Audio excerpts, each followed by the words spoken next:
party is the follow-up move to Gravajar, which reduces your hit points by 75%. Again, if you don't heal up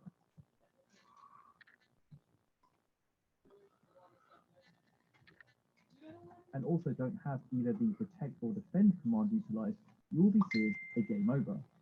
It's particularly harsh if you come unprepared, and one wrong move can easily signal the end for your team, but there are some good antidotes. Megalixirs, for example, are extremely useful for recovering before the three aforementioned attacks, assuming you have enough people still alive to make them useful. You can acquire a good stock of Megalixirs naturally as you progress through the game, but if you're in a pinch, you can just refine the Bahamut card to give you 100 of them. Likewise, if you want to take the pressure off a little, you can also choose to use Hero Drinks or Holy Wars. These items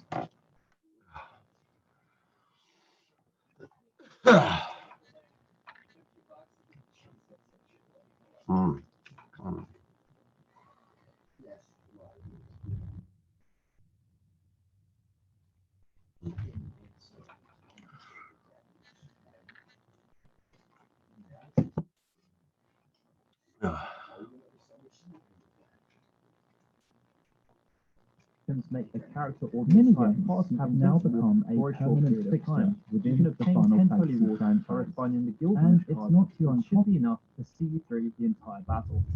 Now, if you're successful, you are granted with the Proof of Omega, a key item that prior to the into Final Fantasy XI, along with the ability to relate same fight.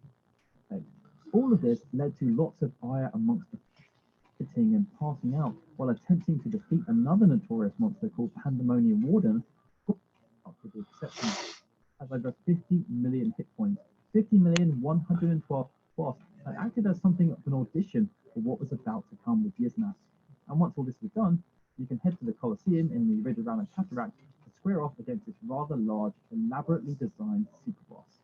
Now, much like our last boss on this list, what makes Yizmath so challenging is the endurance required to win the day, as Yizmath has over 50 million hit points, 50,112,254 hit points to be precise.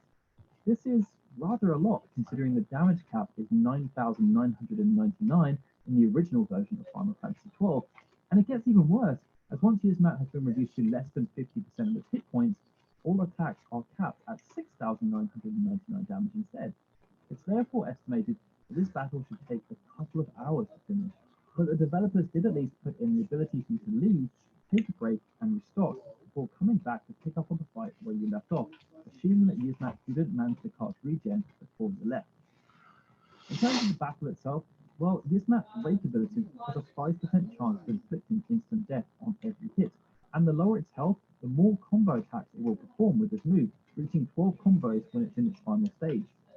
Alongside this, it has a complementary move called Death Strike, which also casts instant death, although this is somewhat mitigated by using Shell. Basically, Yizmath is going to kill your party members during this fight, a lot, and it's all about how you deal with that, keep it manageable, and keep up the pressure despite the intensity increasing as the fight reaches its climax. Interestingly enough, although this fight can take hours, in the Final Fantasy XII Ultimania and Mega Guidebook, the development team actually posted their own personal strategy and setup where they show that you can defeat Yizmath in just 50 minutes. I'd recommend looking this up if you're interested in beating Yizmath as it appeared in the original game, as in the Zodiac Age, Yizmath is now much easier to defeat. Alright, so fourth on our list is Ozma from Final Fantasy IX. Fourth? Compared to the other iterations in the Final Fantasy franchise, Final Fantasy IX was rather unique in the fact that its difficulty wasn't all about big numbers. Whereas many of the other final bosses or super bosses like the aforementioned Omega Weapon and Yizmath had hit points that were well in the millions, the boss with the most hit points in Final Fantasy IX was actually Quail, who only had 65,535. Ozma, arguably the most taxing and troublesome boss in the game, only has 55,535 hit points, which, if you're doing 9,999 damage per attack, thanks to abilities like Zidane's Thievery and Freya's Dragon Crest, would mean you can technically win this fight in 6 turns. If it were only that simple. Anyway, to gain access to Ozma, you need to play Chocobo Hot and Cold to the point where you've gained enough Chocograss to Choco to learn the Sky ability, which then gives you access to the Chocobo's Air Garden. And within the Air Garden, there's a place called the Eidolon Cave, which is where Ozma resides. Now, due to Ozma's low health, This fight is all about preparation, as Ozma is rather astute and will change its behavior in the fight quite considerably depending on what you present with your party setup. For example, if you have your party set up to absorb or nullify elemental attacks or status effects, Ozma won't waste turns casting those spells. This then makes the fight actually harder, as it increases the probability that Ozma will use attacks like Meteor, a devastating magic attack that can cause instant game over if you're unlucky. And that's because Ozma's Meteor is similar to the main Meteor style in the fact that it does a random amount of damage, but unlike the standard version, it never misses. And there's a very real chance it will deal 9,999 damage to the entire party. Outside of this horrible spell, Ozma also has the unfair advantage of having a modified ATB system applied to it. When its turn is charging, any action that's performed by the party will cause Ozma to instantly receive a turn, making it extremely difficult to have more than one turn in a row before Ozma performs a move of its own. The trick is to therefore hold off performing your actions until Ozma is in the middle of performing one of its own. But even still, Ozma can still perform counterattacks, and one of its counters is to cast Curagar on itself. And this goes back to what I was saying earlier about how, when looking at this technically, you'd think it would be a quick fight, but with the way Ozma was configured, it's just not that simple. And despite only having 55,000 hit points, this fight can still last well over 10 minutes on a successful run. It's worth it. It's still an incredible feat, hardest ultimate weapons to obtain. There was some consternation about us stating that the weapons refrain ultimate was more difficult than the unending coil of Bahamut. Not only do you gain a significant amount of pride, but you also gain a promise, which allows you to summon R. Our next super boss is Bahamut Prime Ultimate in Final Fantasy. Now, this fight is, we can squared off you that mean you can win at a much lower than Mega from Final Fantasy V, who, as mentioned during the introduction, was one of the first super bosses in the franchise, appearing alongside Shinryu. Now, it has long been debated as to which of these two is actually harder, but for this list, we've decided to go with Omega, and that's down to the strategies you can employ to achieve victory. And by that, I mean that there are strategies you can use against Shinryu that mean you can win at a much lower level than against Omega. It just takes some time to set. Okay, so last but not least, we have Penance from Final Fantasy X. Unlike the other offline super bosses featured in this list, Penance did not appear in the original version of Final Fantasy X released in Japan or North America.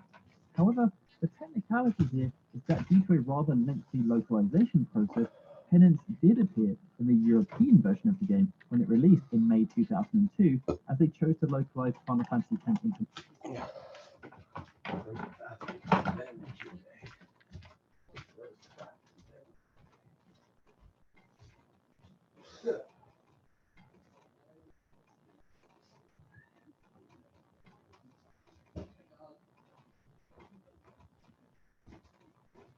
There's 2 types of guns.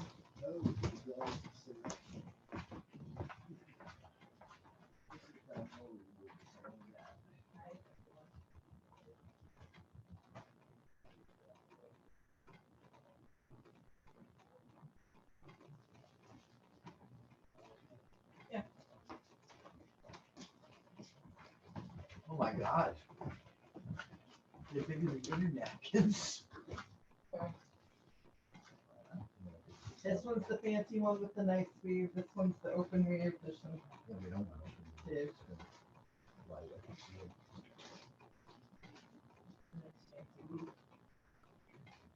The other.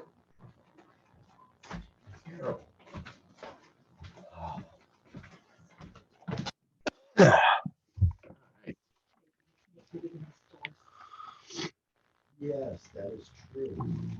One tape my skin doesn't really hate.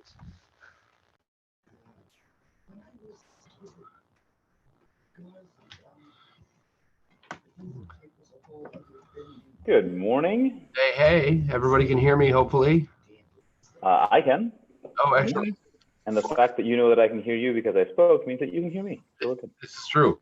We all good on this end? Oh, yeah. Is that a dampening barrier behind you? It is. Good for you. Look at you all serious with the sound. I'm just in my living room. Well, I'm a voice actor too, so Fun. this is my studio area. Oh, So that's you actually wicked need cool. equipment for the audio. That makes sense.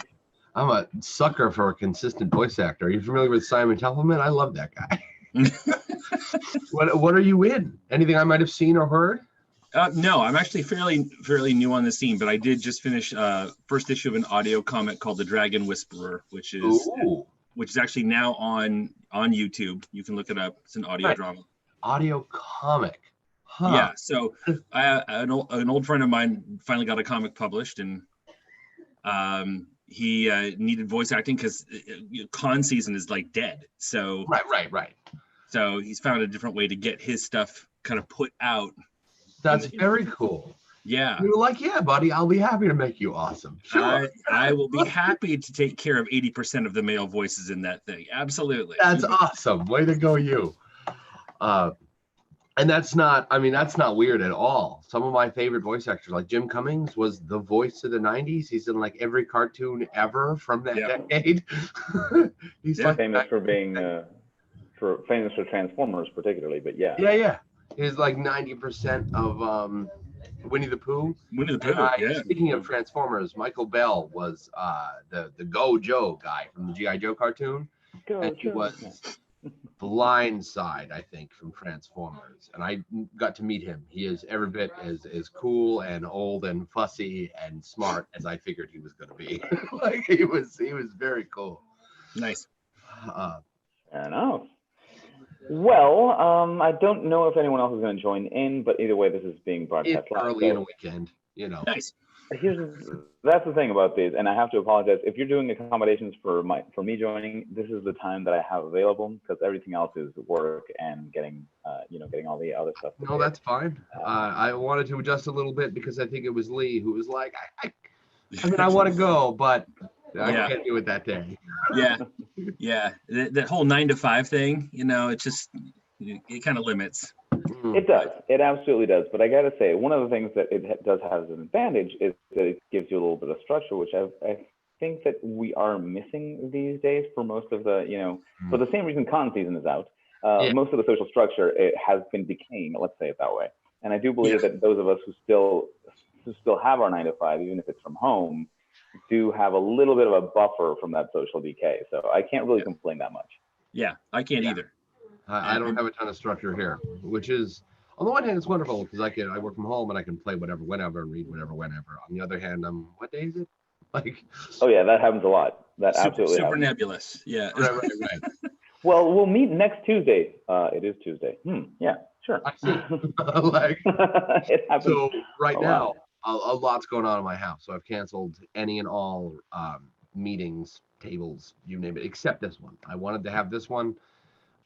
Mostly because it's something I'm good at, and I wanted something that feels a little tiny bit like Control.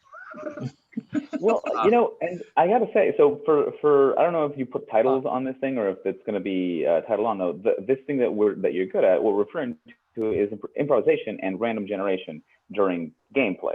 Yes. Right. And if you allow me to start you guys off with, here's the one thing I want to make sure that we all are talking about the same thing. Because one of the cruxes of these conversations is if we use the same word and define it differently, I'm talking about one thing, you're talking about a different thing, but we actually don't. One of the reasons I soft insisted that you mod this and not somebody else is because you both have this one, you've already done it before, and I thought it was great. And 2, you got this thing for defined terms. Way to go, you. Like, I'm a big fan. So well, here's the thing. Ambiguity does not help when you want to put something into structure. And when you want to give an explanation, the first thing you have to decide is what the hell you're talking about. So here's the difference that I want to make. So many people think that improv is the ability to make things up on the fly that are completely spontaneous and have never been done before.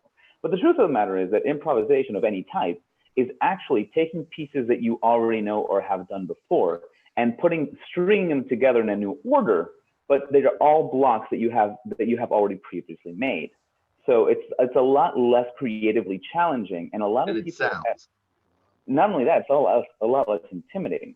So I do want to make sure that we define that what we're talking about is what you do at the table with the pieces you already have, and not what you do when prepping, which is where everything completely new can happen. Well, I've never done this before, the new skill. You do that during prep. You don't do that at the table.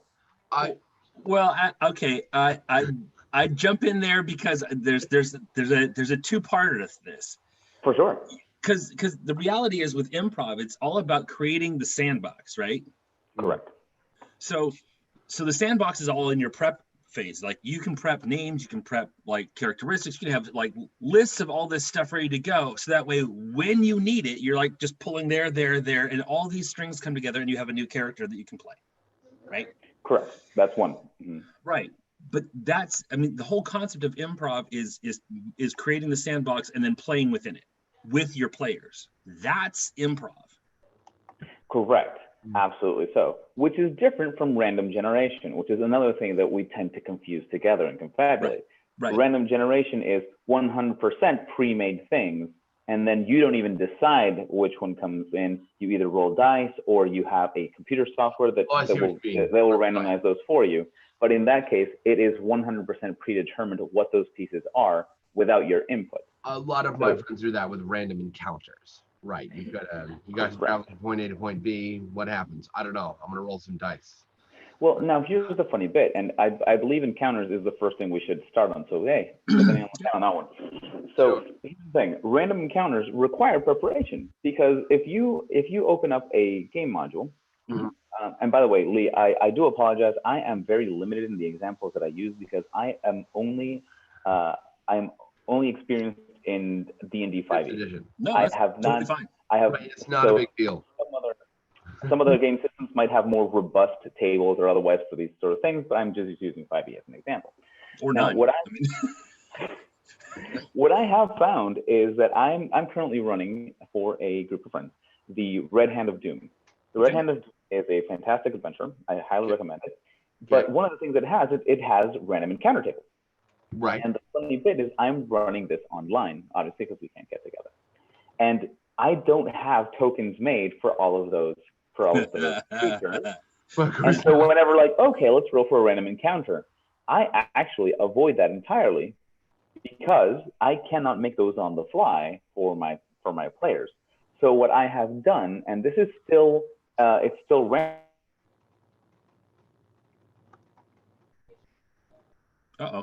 Random encounter. I already have it made. There for a second. What I missed that last part.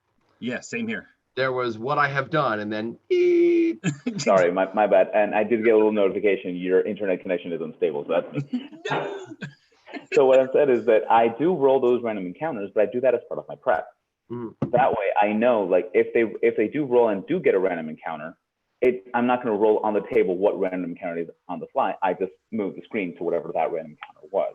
And that's another thing that people that I do believe that we have to clarify is that it still can be random, but it doesn't have to be improvised. And those are the two sides that kind of we have to address to. They're two completely different set of skills. In the definition, I'd like to add in one more thing. I am fond of just pulling something out of my butt.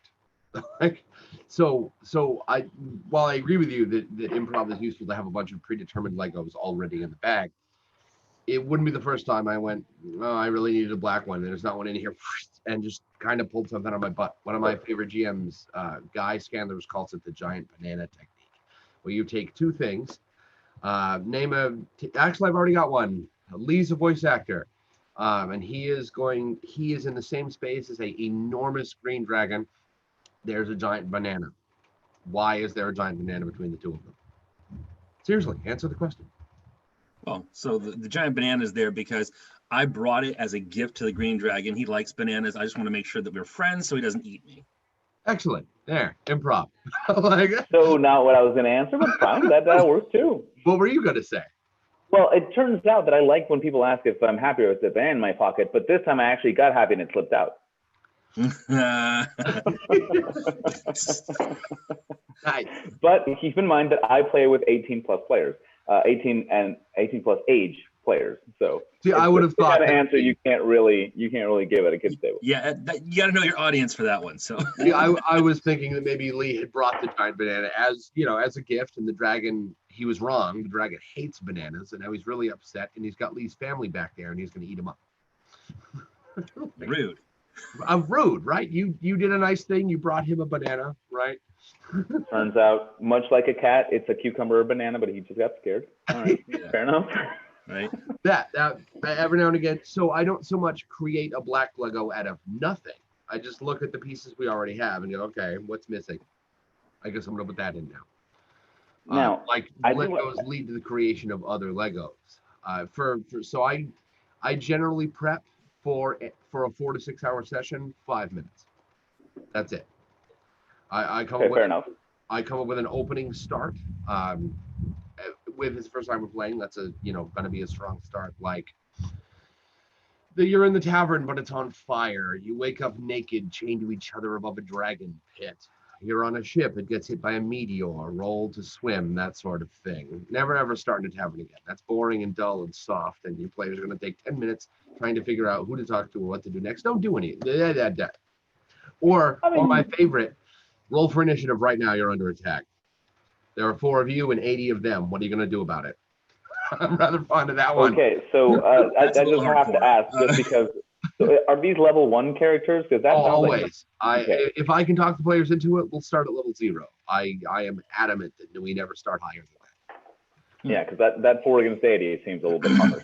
They're not going to win. That's the point. They're going to find, if they're going to win, it's going to be through sheer dumb luck or very creative tactics. Usually what ends up happening is they run instead. But so they're usually separated. You end up bonding the players before the end of the fight because they wouldn't have lived if they didn't bond. So can we agree then that you will come up with something in the start of the whole thing, you will do this preparation, but there is no actual way to predict what the characters or what the players are going to do. Agree. And so and I believe that is the first spark of, okay, from this point on, we're going to go in a random direction in the sense that it's not pre-prepared, but it's not really random in the sense that when I was a kid, I had maps upon maps upon maps and tons of predetermined NPCs with whole backstories, like their great grandparents, right? A whole world with different dimensions and planes, and there's enough content there, for multiple full-length novels. And it was never enough. No matter how much I planned, I could never figure out. I could never guarantee that I knew what they were going to do next. Oh, for sure. Why would you want to? That's half the fun. So eventually, I said broad strokes design. Okay, we've got a giant urban city sprawl. Well, if it's a giant city, then there's probably a couple of reasons why there's a city. No one builds a city in the middle of nowhere for no reason. There's a reason. Well, I don't know. I get the feeling that Lee is about to throw a wrench into your argument there. Well, not so much a wrench. I mean, I pivot differently. I mean, I do a lot of prep, but okay. I do prep on story. I write also. So I do National Novel Writing Month every year. So there's a thing that I like to create storyline. And one of the things I did a couple of years ago, the game that I'm currently running is Invisible Sun, Monty Cook game. Really weird game, but really fun. Yeah. And so I was joining a game and I said, well, what would be the craziest thing I can do for National Novel Writing Month? I'm going to write a novel-length backstory for my character. And so I did. And it's pretty good. And it chronicled like kind of how he came into the world and everything like that. And it got me thinking about how I want to run games. I want to create, here's the storyline that we're going through. There is a narrative that we're going to go through, and that's the sandbox. Okay. What you decide to do in that sandbox to get you through that story is entirely up to you. And you may decide that to go off on a complete tangent, and I'm going to have to play with that. Okay. So I open that up to you, but realize that narrative is still going to continue forward. And then that does beg the question, Lee, and I believe that you're going to have a different answer than Jay. Then, how much of the world of the sandbox is already set up? Especially if you already wrote a novel backstory, that means some things are predetermined. If they go to this place, this is what they will find. And how much is the I understand the world? If they go to this place, I'm not sure what they will find, but it's going to be one of these options. So how blurry does that get, and what tools do you use to determine which of those things happen, if at all? It's both. I mean, it's a little bit of both. I mean, there are certain aspects to the narrative that are critical for that storyline. So if they need to meet somebody to get information, if they meet that person, how they get that information is going to be the question mark. Are they going to intimidate them? Are they going to coerce them? Are they going to make a deal? I didn't do that. Go ahead. I'm sorry. I didn't mean to interrupt. Yeah, I want to give them the option to use their character skills to get at things as creatively as possible. And most of the time, that's where I get the monkey wrenches thrown in by players. True, Okay. but you kind of dodged my question there. So what I meant was more about the world. What I meant is how much of the world is already made. So like Blue said, he already has maps made, he already has everything done. So he knows if they go to this region, this is what's going to happen because that's what's there. Whereas in what seems to be in your example is that you have pieces everywhere and they don't congeal until they actually go to that place, and then you choose which piece went there. Unless I'm mistaken on what you were saying. No, I mean, so Invisible Sun's a really well fleshed out world. I mean, it is. There's a lot of depth in there. And so all of those resources are available to me and I use them a lot. So for me, it's about constructing the framework and then play within the framework. I mean, it's like playing GTA 5, right? You know, you have this massive world that is already created, and what you decide to do in there is up to you. Right. I think if I may interject for a second. Go ahead. GTA 5 is a great example of the what Tracy Hickman calls the closed matrix, or the corridor with options, or the choose your own adventure book, or whatever you want to call it. You have lots of options, but you do have a finite number of them. GTA 5 is like that because it's a video game and it has to be aligned somewhere. Right. Even something as ridiculous as GTA or Saints Row has, oh my God, a crap ton of ridiculous options for you to do, and a bunch you can just kind of make up yourself. But at a certain point, you do run out of ground. It's just way out here. So from a video game point of view, it doesn't really look like you're running out of ground. Right. GTA gives you the opportunity most of the time. It gives you the agency to choose the goal, which very few video games do. Most of the time, there's a plot, and they expect you to get to it at some point. GTA, Saints Row, Elder Scrolls, they don't make you do that. The game will absolutely wait for you and opens up pretty early for you to have a bunch of cool powers and stuff or whatever your game gives you. So you can do nothing if you want. If you want to be a potato farmer for 300 hours in Skyrim, you can. And you'll like grow as a person anyway. Like you can be a meaningful potato farmer. But ultimately you do have hard limits. There are just so many of them. It doesn't look like that at first. But compare that to something like, I don't know, Horizon Zero Dawn, which is a brilliant video game that looks amazing and sounds amazing, and that plot's just brain shaking, and it's absolutely on rails. It's coming out one way. You only have, your powers unlock incrementally with the story, right? Which means they're not really going to give you that sandbox option. For me, closed matrix design is a brilliant thing, and is often confused with the freedom, with the illusion of choice, which I don't think is fair at all. I think you actually have choices. You just don't have an infinite number of them. And I think that we should totally cover that one of these days. We definitely will jump into that one. But that just means that we're talking about two different circumstances in which we will use or may use either improv or randomization. Right. Because in one of them, like you said, there's a lot of options. Right. But they're limited to these ones. You're just never going to have the time to explore them all, but they are limited.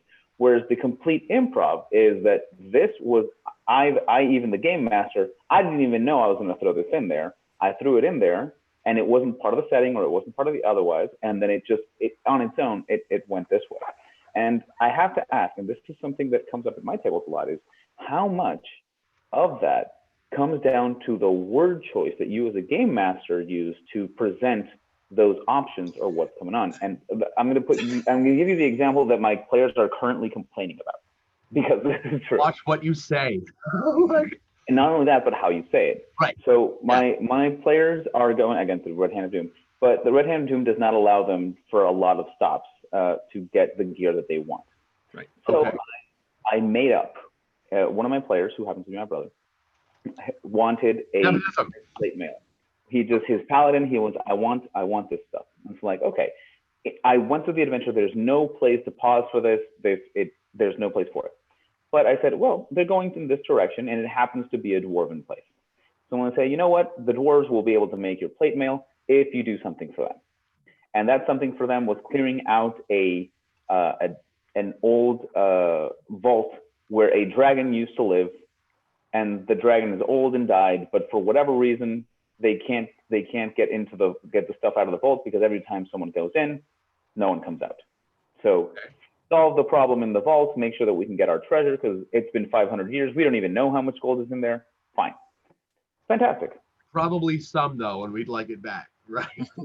Well, there comes a point in which they went into the thing, and for plot reasons, there's tunnels and otherwise. And the more they advance through these tunnels, the more things they encounter, but they can turn back at any time. Right. As usual.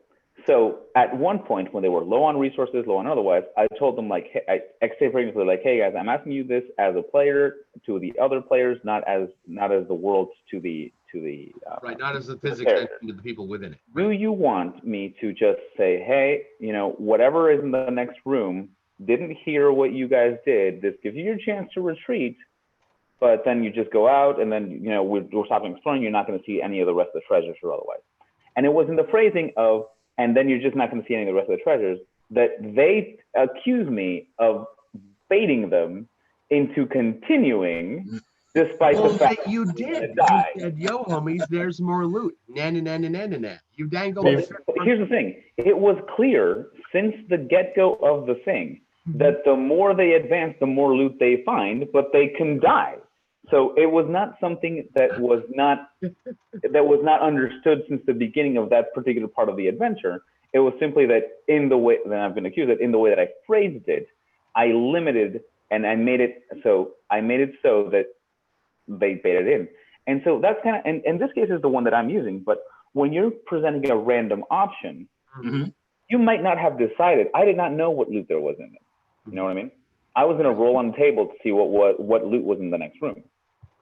But the fact that I said there is loot already kind of limits what to find in there. Right. So it's less random. So again, it gives them tools to decide things that should be randomized and they shouldn't know. And that's kind of where my question goes. Is the phrasing that you use actually limiting the random portion of it or the improv portion because you already said it in a certain way that cuts it off? It's certainly affecting it.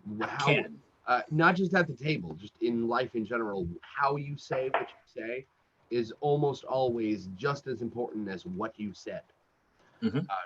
Next time, you're arguing with your wife and you're absolutely the logical one, feel free to get emotional about it and see how well that goes over, right? Because what you said is usually a tiny bit less important than how you said it. You can have a really great idea. You can be absolutely right about something.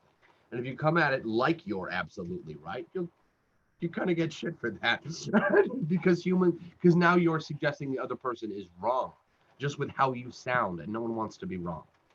So when you're absolutely right.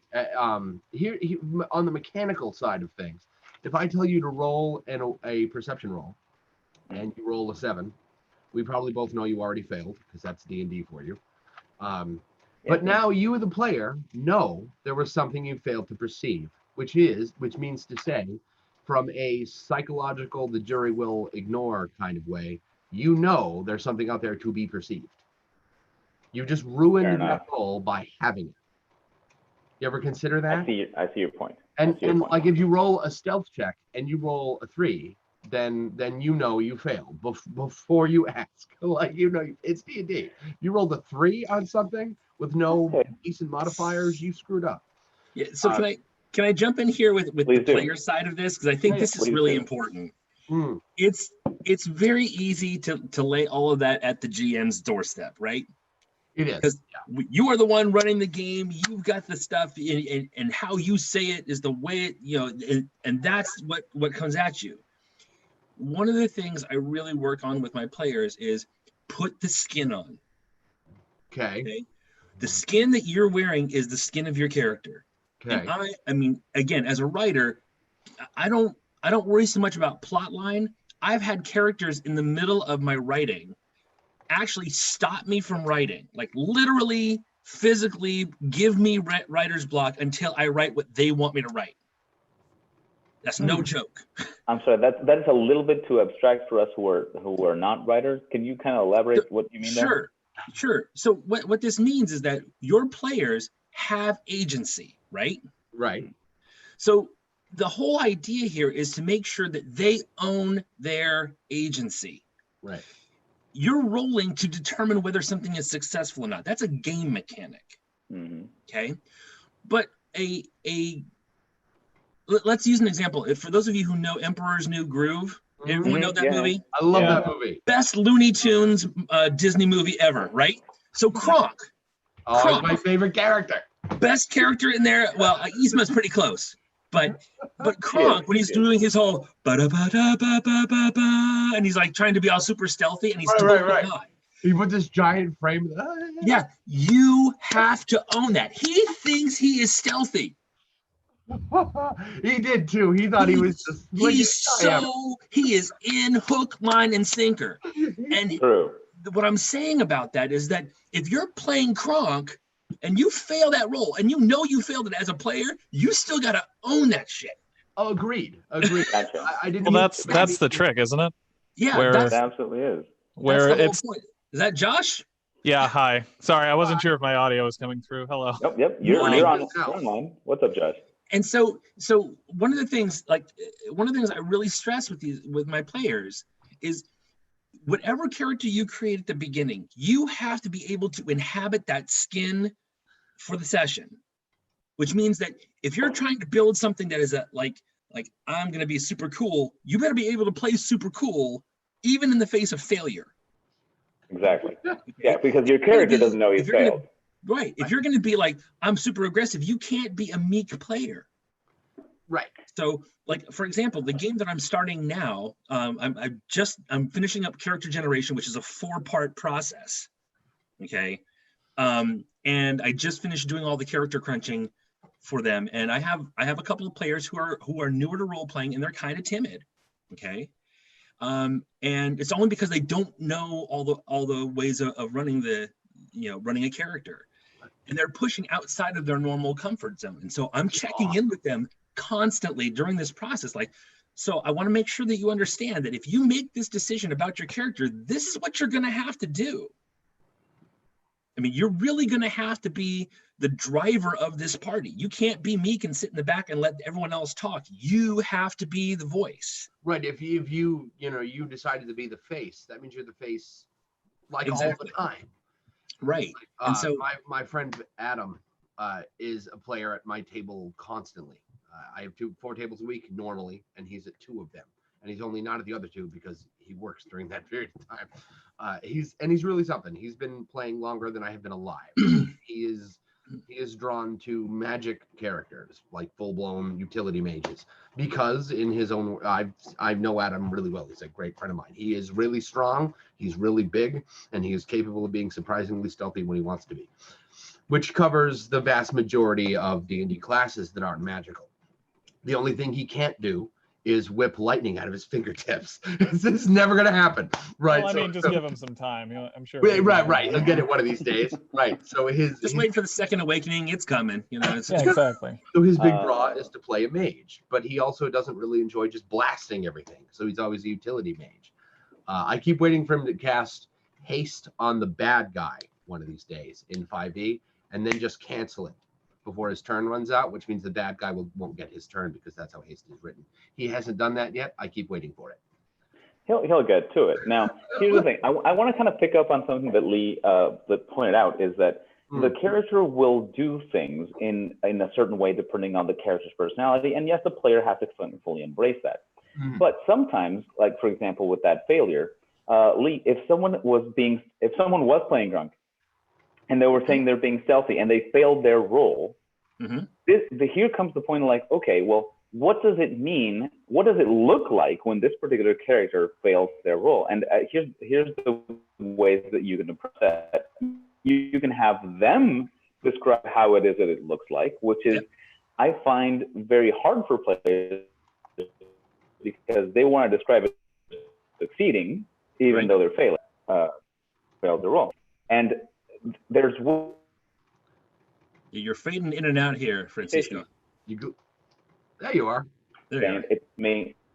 It's absolutely me. I have to apologize. We did have a lightning storm last night, so this has been happening a bit. We're in the process of having right now. I don't know if you can hear that. Will do. Rain and thunder, and I could have sworn I saw a flash outside the windows a few minutes ago. So my question there for everyone, but particularly for Lee here, is that do you have any sort of either table for like critical failures or that sort of thing, or what does it look like? Do you have predetermined a set of things that you dip into, or do you just improv it at the moment? Oh, well, you failed it because it looks like... That is 100% improv, because the situation that they create is unique every time. And so, True. So what I'm doing is like, you know, if they're doing the Kronk scenario, because we all seem to like that one. Right. It's very obvious. Solid example. It may not be that people just kind of walk by looking at him funny. It may be that his, you know, if he rolls that critical one, right, he may be falling down the stairs into the dunk, dunk, dunk, dunk, dunk. I mean, it may be that thing, and everyone just starts rolling at the table, right? I mean, those are moments that you live for as a GM, right? For sure. And so, you know, if they feel that they can do it, and if I feel they can do it, I mean, I'm more than willing to hand over the reins of that failure to them. But that's a measure of trust that has to be developed with your players. Okay. And how about when situations that are not narrative, that do have a random result? So, for example, and I'm bringing up the critical fails table again, because some people like those. Some people don't want to say that if you roll a 1 on your attack, your sword breaks every time. They don't want that. They want some other options. And so there are tables you can find online that you'll give you examples, or you can make your own. Now, in those, they're not any part of the character narrative. In those cases, if I'm playing at your table and I roll a 1 on my attack roll, and again, I'm using 5e as an example, right. There's no rule that says it, which is the most common thing. That is one of the most common house rules I've ever seen. So I rolled a 1, but there's no ally of mine that I accidentally hit, which is the standard. You know, if you roll 1, you hit someone that you know. Right. Well, then, what do you make up, or do you rely on tables for those sort of things? Because that's less improv. That is more random generation. So what do we do there?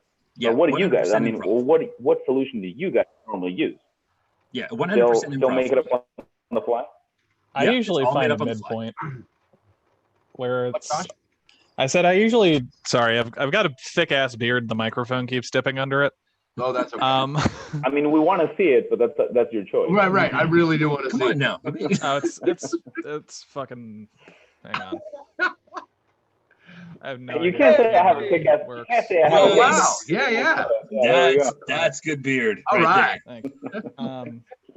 Normally what I do is I have I improv it, but I have like a little, not a table I roll from, but just something to reference when it's like, if the situation that they've made, because like Lee was saying, it is unique every time.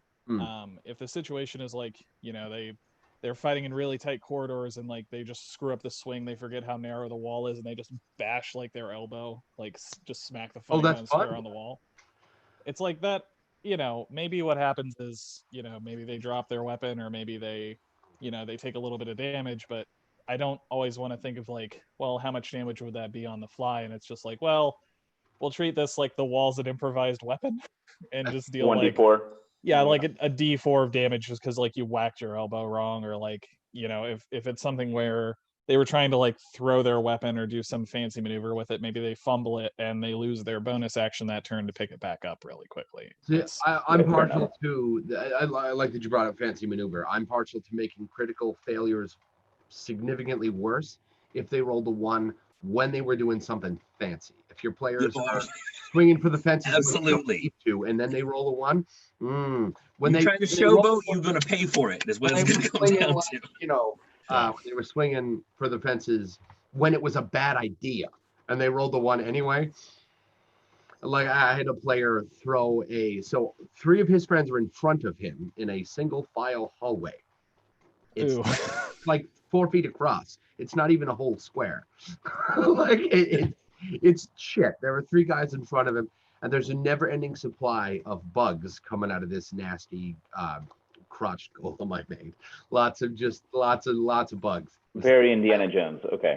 You're right. And he says, hey, there's got to be like a central core to this thing, what amounts for a brain or a heart or something like that, a power crystal, whatever. And I said, yeah, every now and again, the guy's moving, you can see a glowing red thing in the center-ish of said creature about 4 feet from the ground. And he said, excellent. I'm going to ricochet my dagger off the roof, the floor, the left wall, and then stab it in the chest. Oh, okay. Like, okay. He rolled a 1, and I had a lot of fun with that. So did he. Yeah. So just to, you know, I want to give another example from a different game system because we've been using 5e. So I used to run Dark Heresy. I wrote for them, wrote for Fantasy Flight a while ago. And so I ran, 6-year campaign. We had a second tier of characters that came in, same players. And so I had a guy who was playing a Sister of Battle, and then second character, he was like street preacher. So he was all about faith in that game. And so non-combatant, total non-combatant, and they were put into a situation where they had to fight for a mercenary contract to try and get information, like who was hiring these mercenaries. And so they had armor like from Ender's Game, where if you hit it, it was like laser tag, but if you hit it, it would tighten up. So you would lose the mobility in that region. So first match, and he's like, I'm gonna try and swing on this rope up to the top of the pedestal and then crouch and fire. I'm like, you're gonna try that, really? And he clutches it. He clutch successes it. I mean, literally, the full combat roll comes up, pops someone, knocks him out. I was like, okay. And so he becomes the fan favorite for that match. They win the match. They go to the next round. The second match, he's like, I'm going to try that again. I was like, oh, okay. And he clutch fails. And so so he ends up swinging on the rope, and his hands slide. This is how I describe it. His hands slide. He goes face first into the column that he's trying to swing up on top of, and it locks his shoulder. So he's looking over his right shoulder. So he's now damaged the armor. So he is stuck looking over his right shoulder. So if he wants to fire, he's got to turn. He George of the Jungle bit. He ends up having to fight that whole thing with that. And the funniest part is he clutch rolls success at the end of it again, getting the guy who's about ready to get the turret mounted gun and start hosing everybody. Nice. Well, so what I'm picking up from all of you, it seems, is that if you develop the skill to creatively think about the scenario that you're given by your players, it's seemingly a lot better than actually rolling for random results. Oh yeah. Even though you can still have your table for inspiration there, which I believe is what Josh was mentioning. You don't roll on it necessarily, but it's like, this is what happened. One of my favorite things. So I have, oh God, thousands and thousands of PDFs, and I'm really don't we all? My bookshelf. But I have, we all have butt tons of books, and I'm a sucker for campaign settings, even if I'm not going to use them, because I'm a sucker for quality art. Almost anything from 3rd edition, because the OGL happened, and then everybody's Uncle Phil thought they were the next Witches of the Coast. Right. So like a million just bonkers ideas got put in books. I would never play 3rd edition the way it is. Never again. It was the first edition I owned. I loved it. But man, half that character sheet is skills with ranks that go up to no. Okay. Like I'm not a big fan. But of the math. But the sheer amount of creativity that went into 3rd edition and its various splat books and spin-offs is just, whenever I need a new idea, I'm going to go dig into my 3rd edition stuff.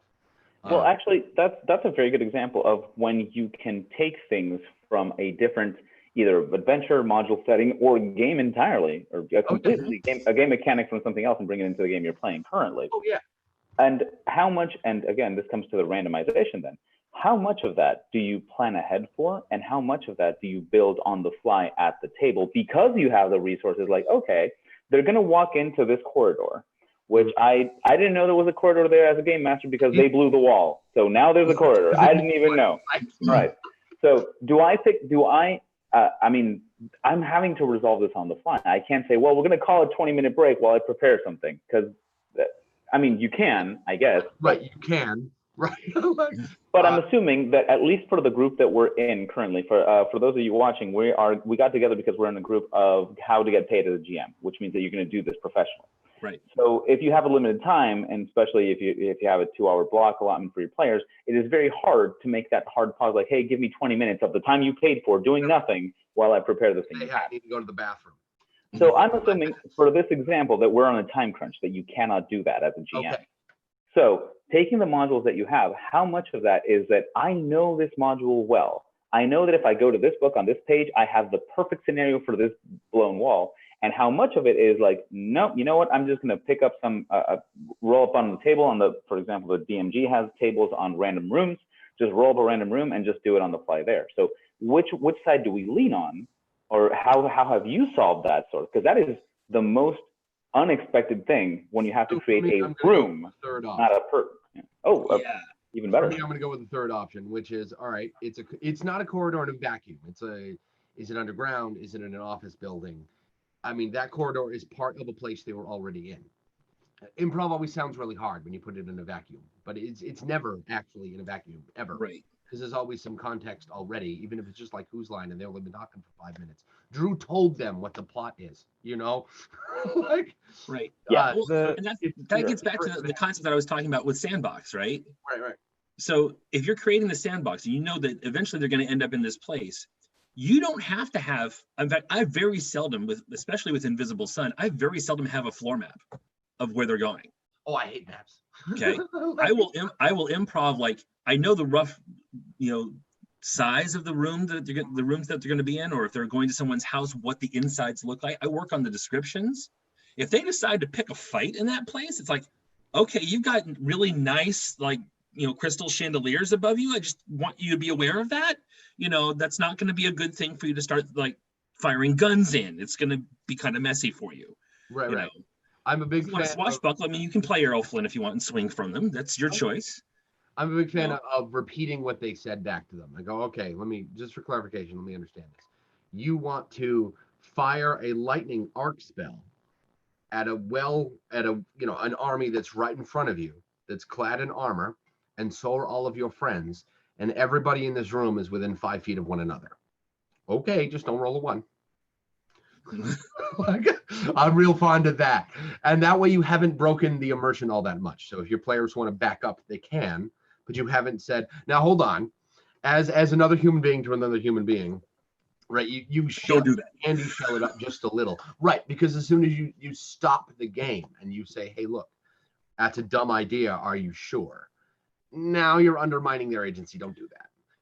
Instead, be candy coated a little tiny, because that's still what you're doing. You're just shelling it a little bit with M&M, and instead you're saying, hey, so you repeat exactly what they said back to them, word for word, and then you say, okay, cool, don't roll the 1. Don't talk them out of it. Just remind them of the odds, which are exactly 5%. Yeah, there's an art form to asking, are you sure? In a way that doesn't immediately put their guard up. Because the dungeon master asking you, are you sure, is like one of those pop-ups in some games where it's like, are you certain? This action will immediately kill you. Sure? Yeah, it's like, uh-oh. Right? But here's the thing, and I have to say, there's an art to it, but I do believe it's necessary, because one of the things that could happen, and I've never done this as a GM, but I've seen it happen, is that when the GM doesn't say that and they do roll a 1, it sounds malicious when what happens later. Right. Yeah. Because you spring it on them, and it's like, well, had I known it could have gone this bad, I wouldn't have done it. Well, yeah, but keep in mind that the consequences are up to the GM, and again, it comes back to how much you rely on that table, or do you make it up? Because, and this is an idea. Right. That table is visible to everyone. Like, if you roll a 1, we're going to roll on the table, and these things could happen. Then yeah, you don't have to ask them, are you sure? They're sure. They're seeing what could happen. Whereas if you don't have that, if you improv every time, then I do believe, at least for the sake of not being malicious, you have to run them like, are you sure you want to run that spell in this situation where you have this thing and we have these people? You see what I mean? There are several times where I think it's fair to, not necessarily positive, just fair to offer up a back out opportunity to your players. So for me, the table isn't really a game, because there aren't any inherent win-loss conditions before you play. We don't already know how we're going to win or lose. Now, Jim Bob may think that whenever his player falls below 50%, that feels like failure. I had a paladin once who had a stupid high armor class, and whenever anybody got through it, I felt like I failed. I also had tiny hit points because I did not roll for a martial class, and I didn't care. I played a paladin anyway because they're what I like to play. I could give a flying crap what the math says. I'm going to play a paladin. and he had like 31 armor class or something stupid at level 2. But he had like 14 hit points at level 2. So whenever it was like a really, really well armored egg. Whenever somebody actually got through it, that hurt real bad. The hammer of God that breaks like fine china. Yeah, okay, I get exactly you. right. Ow, ow, I'm bleeding. Ow, ow. But most of the time it was, so that felt like failure to me. It was really intense. But that's down to player preference. It's not like chess, where when I take your king, I win. It's not that cut and dry. For me, that's what makes a game a game.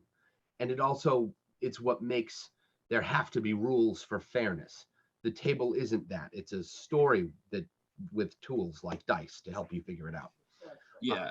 So then there is no objective need for fairness. So when you say to your players, are you sure? You are being fair. I'm just not sure that's inherently something you need to do. From an emotional point of view, if we haven't already talked about at a phase 0, which you should, about how we're going to have if I'm not under the impression that you're going to run a world that is inherently unfair, like Reality Land, then I'm going to need you to play fair. If we didn't talk about that first. Yeah. Which means when they're going to place with traps, foreshadow one of them. Whether that's you step down and there's a click, what do? Well, crap. And they get it wrong, lie. Say that the trap malfunctions. It's old, it's rusted. They walk into a room and there's a clearly dead adventurer perforated with ancient arrows from little holes across the hallway, like in Indiana Jones with the darts. Yeah. Foreshadow the trap.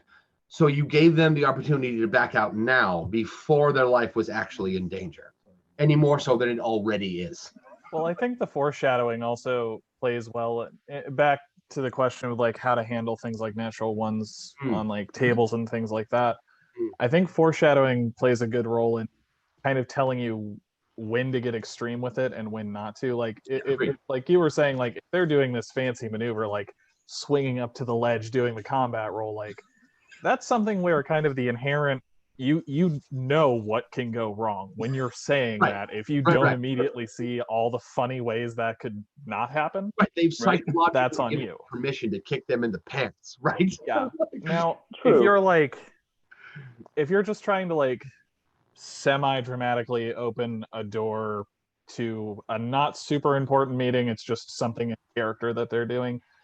If they roll a natural 1, it's not so much that like they're gonna accidentally fall on a sharp thing on the table when they open the door. Right. But they're probably like that natural 1 probably means like, the person's not gonna think they're too cool. I think context, and I think especially when you have players that are very descriptive about what they want to do, that can lend a lot towards figuring out how severe a natural 1 is, or how impressive a natural 20 is, or really I think it's anything in between. I think it's a really great idea to attach the risk at hand, the what they're trying to do in the context of trying to do it in, to the intensity of the success or failure. And I want to take a step back from that, which is about how you set up your game expectations too. Because we're talking about this in the context of being paid GMs, right, and having people come to our table that we may not necessarily know right out of the gate. We may not. B, don't have an established relationship with. C, who may not even know the game. True. Okay. Maybe their first session ever. It may be their first session ever, or it may be the first time in that system ever. And so I think we have to put that framework up also, and make sure that everyone is clear on how these things go. So when you're setting up that group, you can say, this is how I GM. I believe in consequences for your actions. You do something that's going to hurt, it's going to hurt. You do something that has long-term effects, you're going to be seeing that come back and bite you. I need you to be aware of that, because that's how life works in this universe that we are creating together. I gotta ask. And then how about the opposite? Because I've only ever heard GMs say, I explained to them that there are consequences and otherwise. So it seems that everyone gives the same explanation, but I've never heard a GM say, well, the way I GM is that, okay, if it looks like you're going to die, I'm going to pause the game and we're going to do something that's going to save your life. I've never heard that. And inherently, it seems that if we have to explain the contrary, it would assume that the default assumption of the player is that they won't die. I was about to bring that up. So for me, as much as I said in the past, I used to have maps and now I don't. And I'm a big fan of nat 1s and nat 20s. And it's weird. I'm okay with getting rid of both of them. But if you have one, you have to have the other in my brain. That's my preference. I don't really know why. I have a bunch of friends who like to keep the nat 20 and throw out the nat 1, or it's just you miss. That's the rules at 5e, by the way. And that's weird to me. But it doesn't. If you're, since Lee specifically brought up the part where we're getting paid, it doesn't matter what I want. It does not matter at all. I mean, it does. If you guys want to explore like a seedy rape scene and I'm not comfortable, I'm just not doing it. But as far as like rules preferences, it doesn't matter what I want. If somebody comes to me and hands me money and says, hey, I want a complete world with maps and dimensions and other planes and 6,000 years of royalty already predetermined, okay, I'll see you in a month. Like, okay.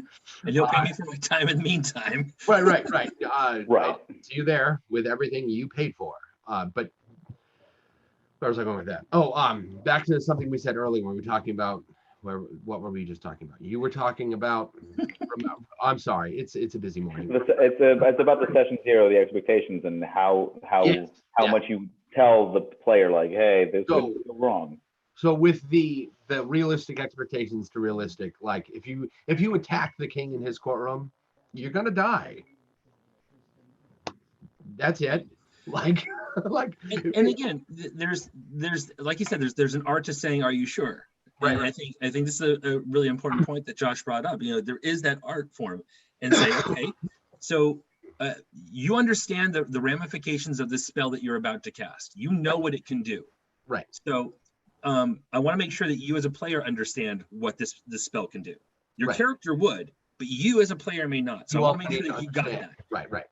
So because if they don't, then they're gonna like, I'm gonna cast fireball. But I'm in a 10 by 10 room. We're all gonna. I didn't ask how small the room is. Right.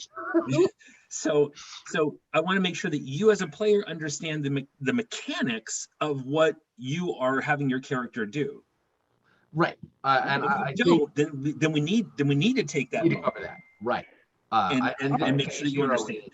Really important for that. I think it's really important that during phase 0 we discuss lots of things and not independent of whether or not you're getting paid. Yeah. How your method works, what that really feels like. Once I put tape on the ground to create a 5 by 5 square so that people can actually see what that looks like. That's actually not a bad idea. Other people don't really get that. I didn't until I actually did it. I'm 6 feet tall, and which I'm familiar with being 5 foot and more, and I didn't get it. Not really. A 5 foot square is bigger than it sounds like. It is. If you do it in one step, you're stretching your legs out. Yeah. Right. In this, which is how come in things like 3.5, you could do the half. You could do the half step. You could step into somebody else's square while still not necessarily moving if you were adjacent to them before you did that. Which is no. Okay, you are moving. That's how that. Anyway. That sounds like an overly complicated rule, but yeah. It was weird. So in the situation where you're in the royal like quarters and you're like, you know what? I don't like this guy. King's a douche. I don't care that he's the king. He's a douche, and I don't do well with douchiness. I'm gonna fry his face. If in our phase 0 we talked about it and you wanted the power fantasy, you're not gonna die. So here, and then turning it back onto the whole randomness, and I kind of want you guys' opinion on this. All right, I the player, walk into the room with the king there. Mm-hmm. He's a douche, and I fry him. And let's assume that you describe the room first, and you say, okay, there's 2 guards on the left, 2 guards on the right, 2 guards at the door, and I think to myself, I can take on 6 guards. There's no reason why I would. I mean, even though on session 0 it said like, well, I mean, if you like kill even if it was just casually said, if you kill the guy in the throne room, you'll die. I say, well, this was described to me. So did the GM not tell me about the other 16 guards on the wall, or how did this happen? See what I mean? Well, there's a nice loophole in that castles are rarely just throne rooms. And somewhere nearby, there's probably a lot more guards that will hear one of the guards in that room shout out, "The king is dead, send help." Early just throne room. Or the king is under attack or whatever else. I mean, by that point, unless you've managed to stealth all the way through, in which case you're not just a wizard, you're a fighter, you're a thief also, which means you're a badass. I'd say you can get away with it. You can pull it off. Yeah, you if you've gone through the effort of setting up like a castle and there's like guards there and everything, and the player's gone through the hassle of having a character that can get through that, sure, play whatever mission threat zone you want. I'm convinced he'll still be Benny Hill by the end, but let him rock out. I want to kill this king. Here's the flip. Here's the flip of that. Let's say they go in and kill the king. What happens as a result of that? Oh, lots of shift of power. You mean like socially, when they go out into the town, does the town come into chaos or that sort of thing? Right. The larger scheme of things, like, are you now assuming the role? Okay, now you got to sit on the throne. You got to run, and you're going to be petitioned all day. But these are the things that you have to deal with. Right. If it's a barbarian king and you kill the king, well, by normal rites of passage in many barbarian tribes, you are now the king. You beat the big guy. To bring up Conan. He killed the king of, Aquilonius, and immediately got the job. The very first story, Phoenix and the Sword, Conan's like this. And he goes, bored now. Like, I didn't want this. I mean, I did. I knew that was going to be the job when I killed him. That's why I killed him. And then on the larger social construct, is it to throw everything into chaos? So here's the thing. And I have to pull this back to how do we determine this? How if you the GM did not plan for that to happen because maybe the original idea was not to kill the king, but somehow it devolved into killing the king, as sometimes things do. Right. When you pull out of that, how do you determine what happened outside? I think it depends on what the players do. That too. Yeah, you wing it. Because if the players pull like the "I'm gonna go sit on the throne" thing, then you can start spiraling kind of in that direction. If they're just like they go full murder hobo and they're just taking on all comers in the throne room as birds flood in, you gotta deal with that if that's happening.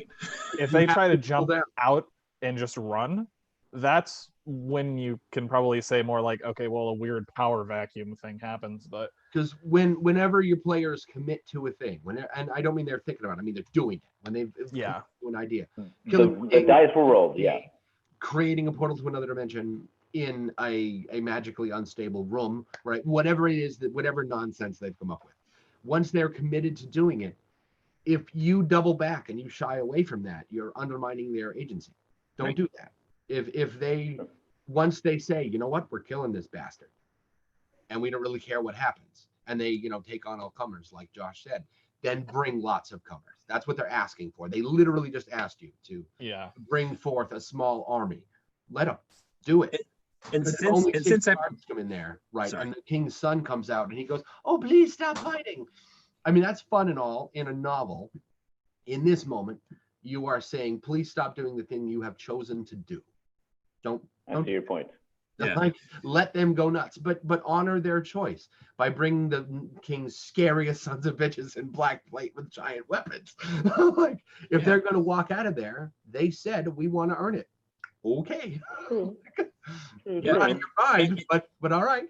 And again, I brought up the whole concept of agency for the characters. There is an agency for you as the GM. You are the world. Right. So if they decide that they want to take on the world's going to say, "All right, right, let's do this."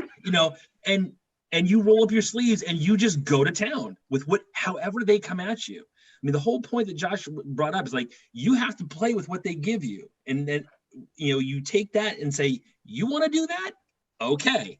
The consequence for that action is every action has an equal and opposite reaction, right? Unless you're unreasonable. Own that reaction. Now, here's the thing. Let's say that, again, it devolved. The plan wasn't to kill the king. Right. And then so they say, "No, we're just going to kill him, and then we're going to book it because we don't know what's going to happen. We don't want to get killed." And to Jay's point, well, then, you come out with the, clad in black armor, guards that are the Death Knights that work.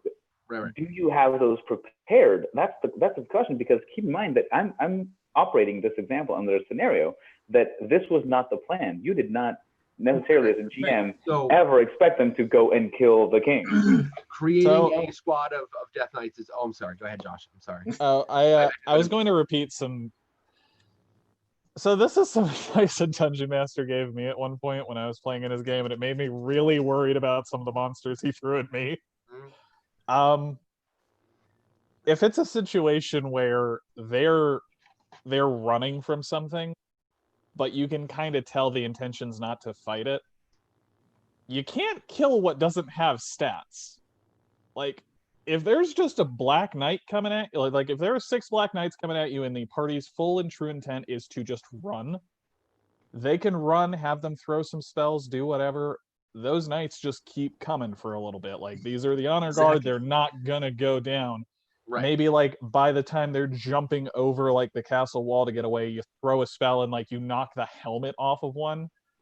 But like having them be these, now you should keep relative track of it, just in case like they do 500 damage to one. Maybe that one should maybe that one stumbles. Okay. Yeah. Right. But having, if it's something where they are gonna fight, then having some stats pulled together works. And the easiest thing I found to do is basically just find a scary monster, but call it something else and maybe don't give it like any of its supernatural powers. Like, I'm going to pronounce this horribly wrong. The Death Slot, like the weird chaos toads. Like, grab one of those. It's just a dude in armor. It doesn't have any of its weird ability. It just has like a great sword or something. There are your stats.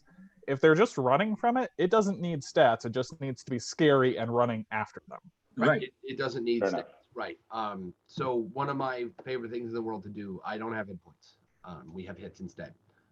Bad guys. You have what instead, sorry? Hits instead. Instead of hit points, a large pool of them, you have a certain. When you get whacked, you get this many whacks, and then you're dead. For the monsters, now for player characters, they keep that stuff. And when it's a big scary boss, I probably keep track of hit points. But for the most part, bad guys have a certain number of hits, because in Lord of the Rings, Legolas Lost goes like that and kills 3 Uruks in less time it takes to say it. That's awesome. And if you want that to happen, your players they're not NPCs, they're PCs, they're heroes, they're better than the everyman. That's why they're adventurers and Johnny Baker isn't, because they're better than he is. Their stats are better, they have some sort of drive, whatever. They're chosen by fate, whatever. They're PCs and not NPCs. Right. So I'm a big fan that they should be able to do that kind of thing at, level 1 or whenever they get multi-attack, so they can kill 2 on 1 turn. You do that by saying whatever they're fighting, the goblin, the kobold, whatever, has 1 hit in it. That's it. 4 hits. Orcs have 1 hit. Yeah, that's a well-established way to handle massive combat for several systems, and I believe that D&D started with that in 4th edition when they had minions. But yeah, you're absolutely right. In this Black Knight example, it has no hits. You just can't kill it. Flavor that however you need to. They have magic armor. Your players, they're stupid artifacts in D&D. Crazy, bonkers, insane. Wish is a thing that you can achieve. And level 18 is rough, but not impossible. In 3rd edition, they had a book for 20th level and beyond. Like 18th level is not that big an accomplishment. In the Epic Level Handbook, I remember. So what if your king says, well, once upon a time I cast Wish and I made my guards invulnerable. That's it. It's entirely plausible. And now I don't care what you brought. You could have brought it to Rask. It doesn't matter. Yep. They're just not dying. You have your king, and who wouldn't? If I was a king, right? I'm a political target from everyone, including my own family. My guard needs to be tough as friggin' nails. And in a world filled with magic, they need to be tougher than magical nails. Like turn that all the way up. Hire somebody to cast Wish, even if I can't. I'm a king. I have a copper. Use it. Like if your players, this is a world where dragons breathe bubbles if they want. Like there's zero reason for you to have to cave to what your players want to do, unless they're paying you to do it. Like if I'm having a fantasy, if I'm talking with some players and they want a power fantasy, they're not going to die ever because we've agreed to it. Okay, fair enough. Not my kind of thing, but if that's what they paid me to do, that's what I'm doing. Well, I true. want to shift. I want to shift to Yeah. a different system just to give a different framework here because Sure, we've been doing fantasy. So I did a lot of Shadowrun also, and as a player, we had a 3-year campaign which was with the same characters, which was fantastic. It was probably one of the best campaigns I've ever been in. Cool. And we pissed off the corporate entities so much that they sent out Corp Team 6, which was like SEAL Team 6, right, with all the Corp toys, right? And like the first time we met up with them, it was that thing. Like we couldn't kill them, but we escaped from them pretty readily. They became the boogeymen, and I'm bringing this up because I want to talk about what happens after the escape. Because in your example, Josh, which is a great example, you can't kill them, but they're implacable. Like you've now roused the bear. The bear is going to keep chasing you until you can't run anymore. Yeah. And so like we finished a run. I was the decker. I had finally built the team van. I'd spent all of my money. I built the team van with like compartments for all. I kitted this thing out. What did they do? They actually found where I parked the van, bombed it. They basically put a bomb on it. So next time I turned the ignition, it was like speed. It's like it's gonna go. So all of our gear gone. And they had us on the run. We were like stealing cars. It was literally like GTA 5 for us, like pulling people out of cars, and the only thing that we could do is literally run away from them and try and pepper them all the time. Right. And that gives you time as a GM. Like the first time you meet up with them, they're unkillable. But that gives you time to say, okay, this is going to be a thing now, right?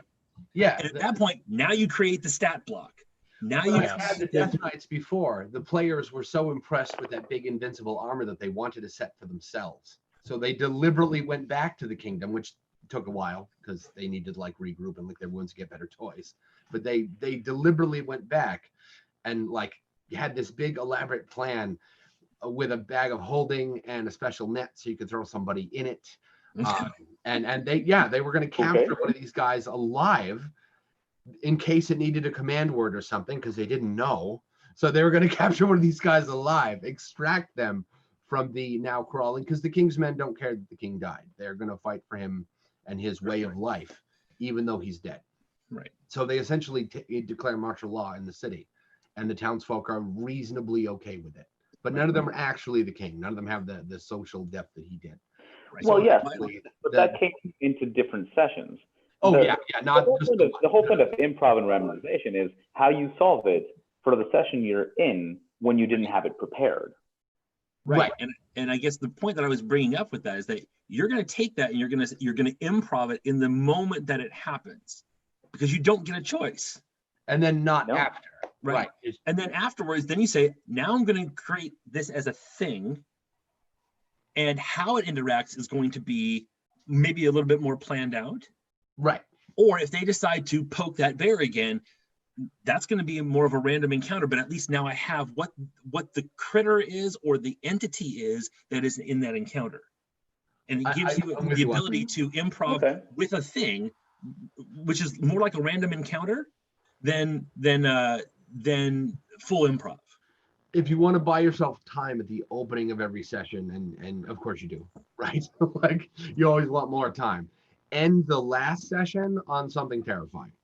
I'm a big fan. I've got it in my YouTube channel. Started with new players. I've never met them before. They're not paying for it. What is that? My Friday. Just for fun, yeah. Just for fun, right? And we've never met before. I know two of them, sorta, at that moment previously. Like we've talked a little on Facebook, but we're not friends. And we sit down and we play, and they go down in this deep dark cave. And at the very end of the session, we got like 5 minutes left because I'm always looking at the clock, right? And I go, you see two giant emerald eyes the size of dinner plates in the darkness. See you next week. Stop right there. Do that always. That is so much better than you killed the giant thing with emerald green eyes, which turned out to be a giant worm with multiple faces on its sides that all spit acid. good times. Where do you come up with that? Okay, fine. I watched a lot of cartoons. Somebody asked me that the other day, Enough. where do you come up with all this stuff? And I said, 90s So- cartoons, man. Watch them. Yeah. Love them. I kind of wanted to draw your attention on some things that I do believe that as a DM, at least I sometimes don't know that I have these things available to me and don't use them. But for example, you were saying like, hey, well, they're coming at you and they don't need stats. Correct. You're absolutely right. I hadn't think about that. But even in most systems, and again, I'm using 5e as an example, you'll see that there are characteristics for villains that have nothing to do with stats. It's just like, what's he like? A special weapon. The villain is destroyed if it speaks its true name. You can just like do that sort of thing. And I do believe that sometimes there's value in you, the GM, not knowing until you roll it. Oh, I didn't know that this, person in my campaign or this thing was going to have this particular characteristic or weakness or otherwise. So it's just a little bit of a reminder that the people who design these systems, and I believe Shadowrun has a lot of this as well. I've looked at the book a little bit, but they have like, if you run into this, just roll on this table, and that's what happens. Because it can go so many different ways in Shadowrun.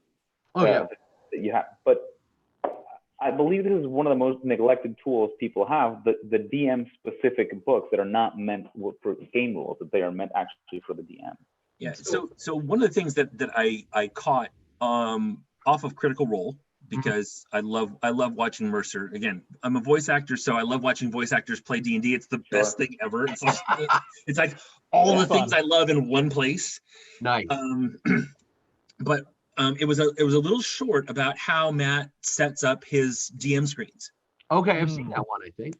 And what I thought was really interesting is like, I have lists of names. Like he has like 5 lists of names based on race or based on location. So he can come up with a name like that. Super useful. No more Bob towns, right? Right. It's a town of Bob, and then he had I think characteristics for different townspeople. So he had like some basic adjectives to describe like behavior, look, that kind of thing, and he had that, and he had a couple of lists of those, and so he had these resources. So when he needed to create something on the fly, he wouldn't panic. He'd go, I have a resource. Let me look at that. His name is Angwin. He's got a couple of facial tics, and he's really tall and lanky. And okay, you now have a picture in your head of what this guy looks like. And that is going, whatever it is. Oh yeah, I think immediately someone like Mercer can play that character. Like, so I think that, and you now have a new character that is entered into the universe that is grounded in some basis of reality. So that's a bit of a combination of both, because and I'm sure that all of you have gone at some point to an improv show. They will ask the audience to pitch them seeds. So it becomes that you have a table of seeds, which is random, but then you still have to improv the actual execution of the whole thing. Right. And like ultimately, that's what we're doing. The audience throws out a bunch of seeds, but ultimately Drew picks the one he wants. Well, that's in that particular show. But what I mean is an improv show, like when you go to... Because Drew has been doing this for a long time. So has he watched all of the original Who's Line to make the new one, which is insane. Do you know how long the UK Who's Line is? That's a lot. I'm learning now that the Drew carries is not the original. I did not know. Original. It's the second one out of what I think are. Yeah, British had first. Oh yeah, like 12 seasons or something ridiculous. That went for a long time, and most of the guys from the US one are there. Ryan Stiles there, Colin Mockery's there. They came across the ocean to keep doing it. Yeah. Ryan Stiles and Colin Mockery have been doing improv pretty much their entire professional lives. They're brilliant. So can I riff off of that in a weird way? Please. Sure. So weird riffs are the best riffs. Yeah. The way that I handle improv, and I realize this might be the simplest way to say it. I'll pull some things out of thin air, and that's fine. But the thing that makes that easier, especially for a DM, a GM, whatever, that doesn't have a lot of experience with improv, the trick isn't to have every little thing planned out, because then if the players go off in a different direction, you don't have anything anyway. You don't want to have nothing, because it can get very mentally exhausting to have to make everything up on the fly. There are some groups that works for, especially if you know the players very well. The sort of middle ground that I like is having, and this is what Mercer does, and this is, I guess, what Drew did to look at the original Who's line. It's to have references handy. It's not to have the answer, it's to have sort of the study guide. It's just something to look at that can get you close enough to where you're going that you don't have to do every single mental gymnastic to get there. It's having the list of names so that it isn't a Bobtown. It's having the sort of, it's like having the crit fail table, but it's only so that you know, like, different kinds of damage that might happen or something like that from something small. What I It meant to doesn't say need to earlier be when I mentioned exhaustive. about how we all have a bunch of books, and I didn't get to the end of that because I have ADD. That the out of all those books that I have, I'm a big fan of campaign settings because I love the art that comes in those. I don't care which one it is. They usually, when you pick up a campaign setting, somebody put a lot of give a shit into making it, which is really cool. And random tables, I never roll on them, but they're my favorite book ever. I picked one up the other day that's just towns and crap. And this thing's brilliant. Like, it covers all kinds of things, like leadership quirks and town alignment and town size and what's on the gravestone and nonsense like that. Stuff that no one really, what here's a D20 table for what rooftops are made out of. What? That's awesome. It might be relevant. It actually might be relevant. Rooftop chase, it absolutely is. Like, and that's really great stuff. And I'm not gonna roll on this. What are you, nuts? I'm gonna pick whatever one makes sense for the time. True, but it's things that you never think about. I never thought what roofs are made of. Right. Having this in front of me, I go, okay, we're in an urban city sprawl, and the guys have been pushing for, a rooftop heist for weeks. So I'm gonna put up some building blocks for them to, do that. And they're gonna go do that. And I'm gonna need to have this chart in front of me when I host that particular session. I don't need to have it in front of me. That was probably a strong word. But to have it in front of me is a good idea, because now I can springboard off the improv thing. I go, all right, well, they're iron shingles. Well, they're probably not going to crumble then. It starts to rain. You ever step on a shingle when it's wet? Bad plan. An iron shingle? Oh man, you're going to slip right off that thing. And now it makes total sense that your natural fail range elevates to like a 2 or a 3 instead of just a 1. Because that ain't fair. Running on slick wet metal. And I came up with that because of the table, which makes it slightly less mentally exhausting, like Josh said, than to just pull everything out of your butt all the time. I watch a lot of cartoons and read a lot of comic books and watch a lot of movies and play a lot of video games. One, because I like all that stuff, but also because it's great for the table. I picked up the Conan Super Volume for the table. Howard's also a great writer. Unless he's talking about women, and then skip it. but his combat and location descriptions are amazing. Well, to talking about the whole concept of improv, and I want to go back to the concept of planning too. Sure. Having those resources lets you plan all the things that you're going to need. So you can say, if you're going to do a rooftop heist, right? Okay, I think this is a great example. You may have 4 or 5 buildings, if they're going to go rooftop to rooftop, that you want to have available. Like one has the iron.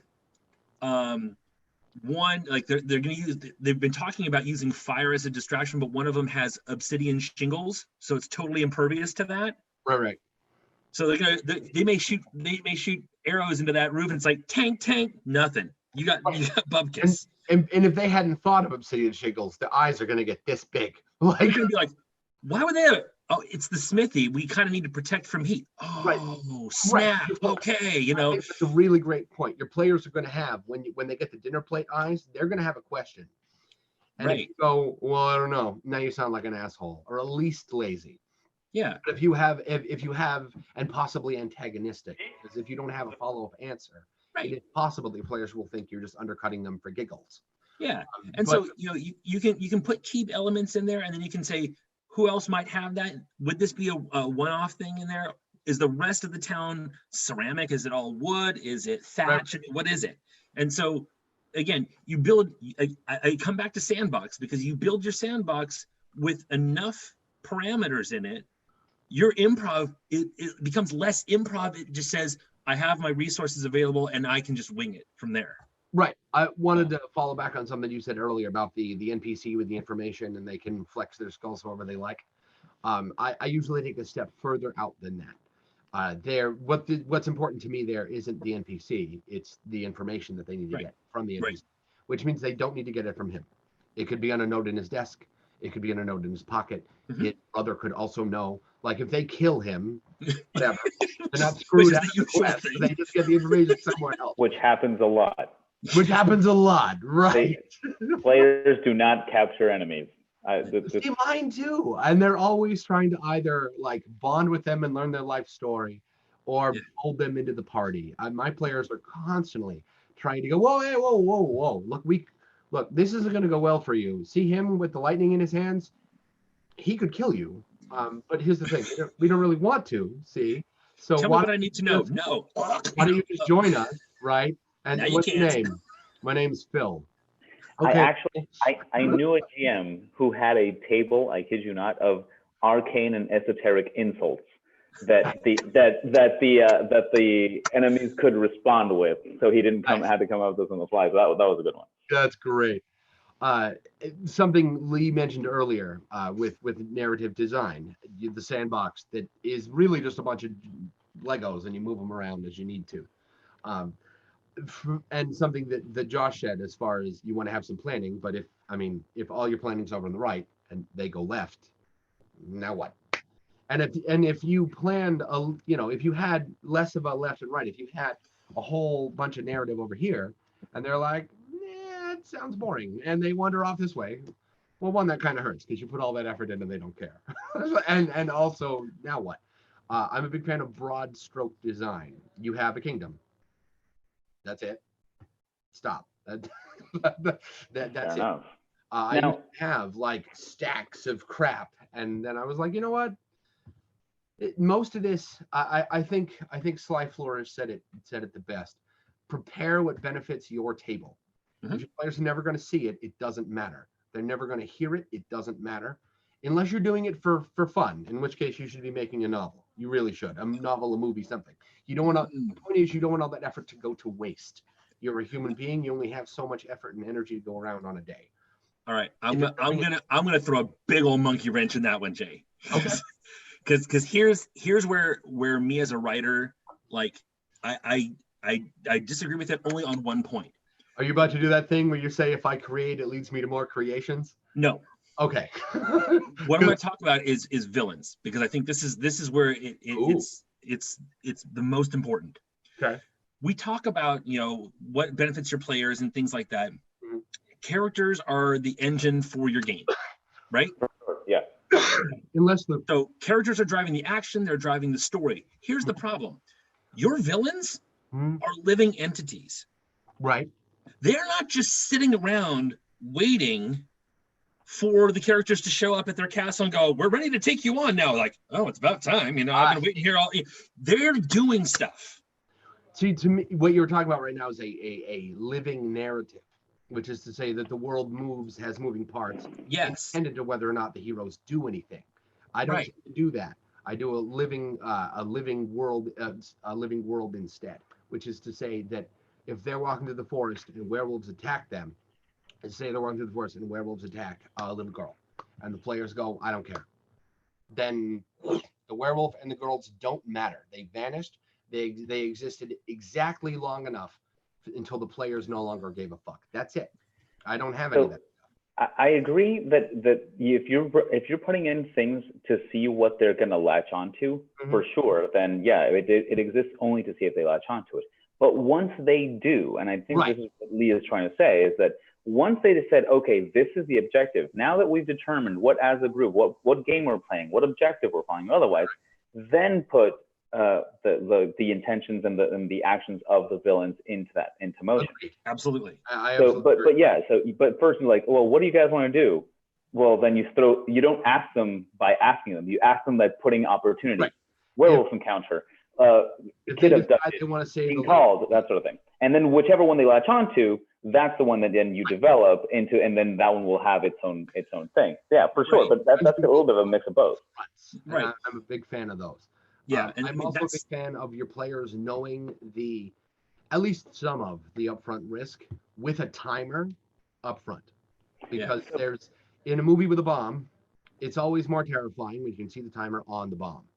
Right. If I say, hey, there's a bomb in Metropolis and it's going to blow up sometime, I mean, yeah, that's scary because you don't know where it is. But if I say, hey, there's a bomb in this bank that's going to blow up in 10 minutes, well, all the people in the bank are way more terrified now. Even if it's 10 hours, it doesn't matter. At least but you know it's coming. Yeah. And for me, I think that's a really important detail. And you don't have, I mean, obviously, if there's more than one front, then it's kind of hard to say King Dalaran is going to wipe out King John. I am going to interject on this one because I thought that this was something standard in every adventure and module, but I found that it is not. But I'm going to refer back to the Red Hand of Doom. The Red Hand of Doom actually will give you a calendar. It says, on this day, this happens. On this day, this happens. On this day, this happens. So I do believe that you are absolutely rightly. Once you determine what the objectives for the villain are, you don't have to detail how they get there. But if you're going to put a timer, it's like, okay, well, it's going to take him this many days. If they interrupt them, we'll see what he was doing that got interrupted, but it's going to take this much time and otherwise, for sure. And it does make a hell of a difference because, again, my players that are right now in that vault that they're stuck because they're about to do another TPK, by the way, because they went back into the vault with new characters. Fun. Because they just wanted all that gold. It's great, but that's we won't die this time. But here's the thing: they burned one of those days.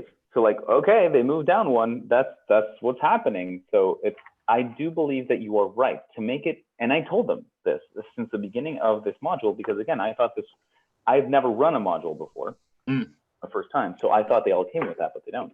And I told them like, hey guys, I'm not going to spoil too much, but Red Hand of Doom, there's a big army taking over a Vale. It's going to take them this approximate the army looks like this. There's a time limit. If you don't do things quickly, you're just going to have less and less chances for things. And yet they still decided to go and spend a day getting killed. Right.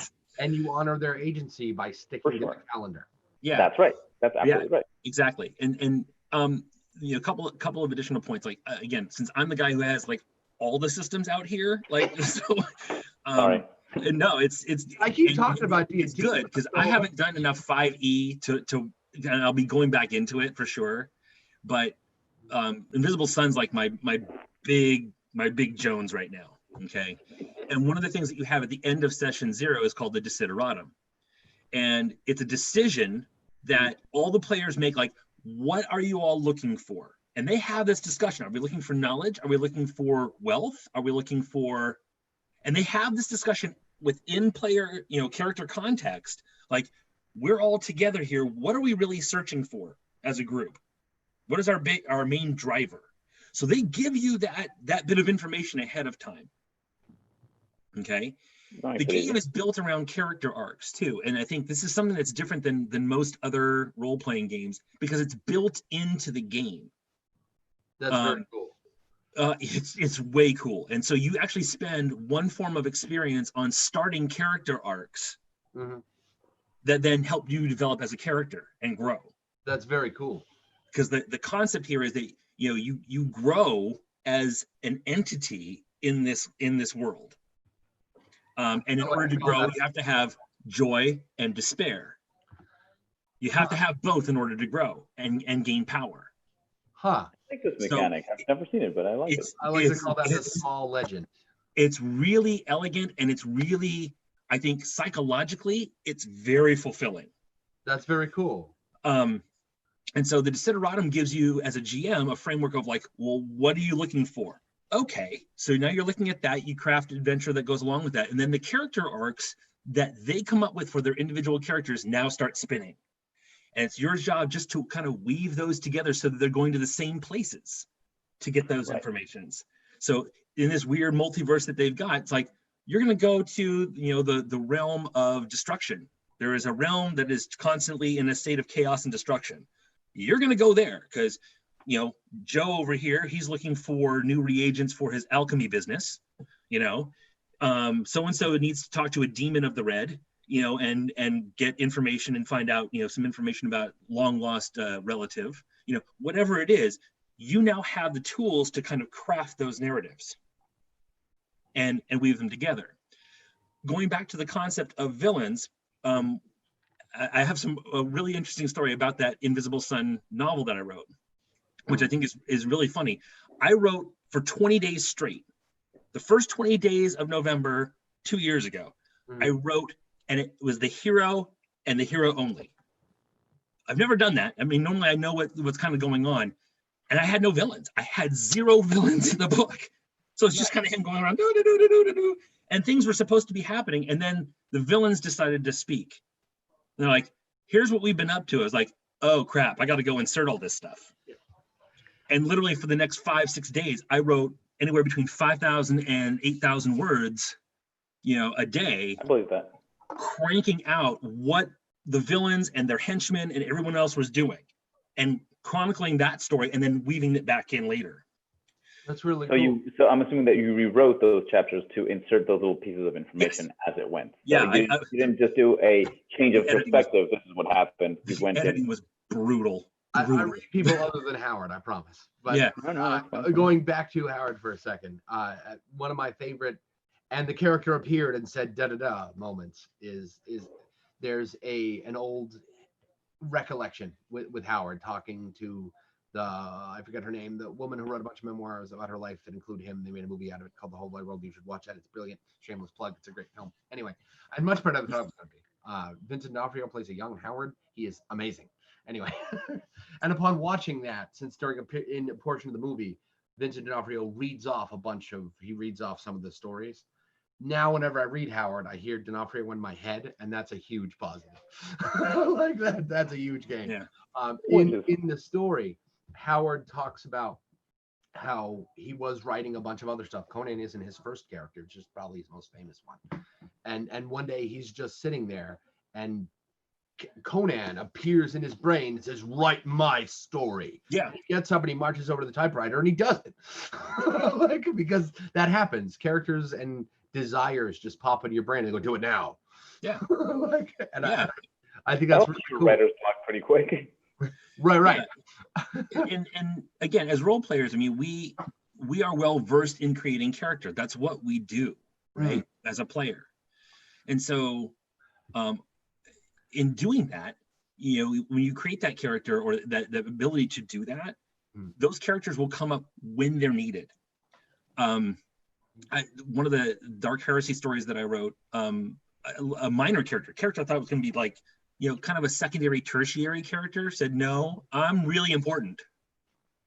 She's literally like, "I'm really important, and I'm not going to let you write anymore." Literally stopped. And so I'm on day 5 of the month, and I'm like, "Okay," and she's like, "I'm serious. You're going to stop tomorrow." And I'm like, whatever.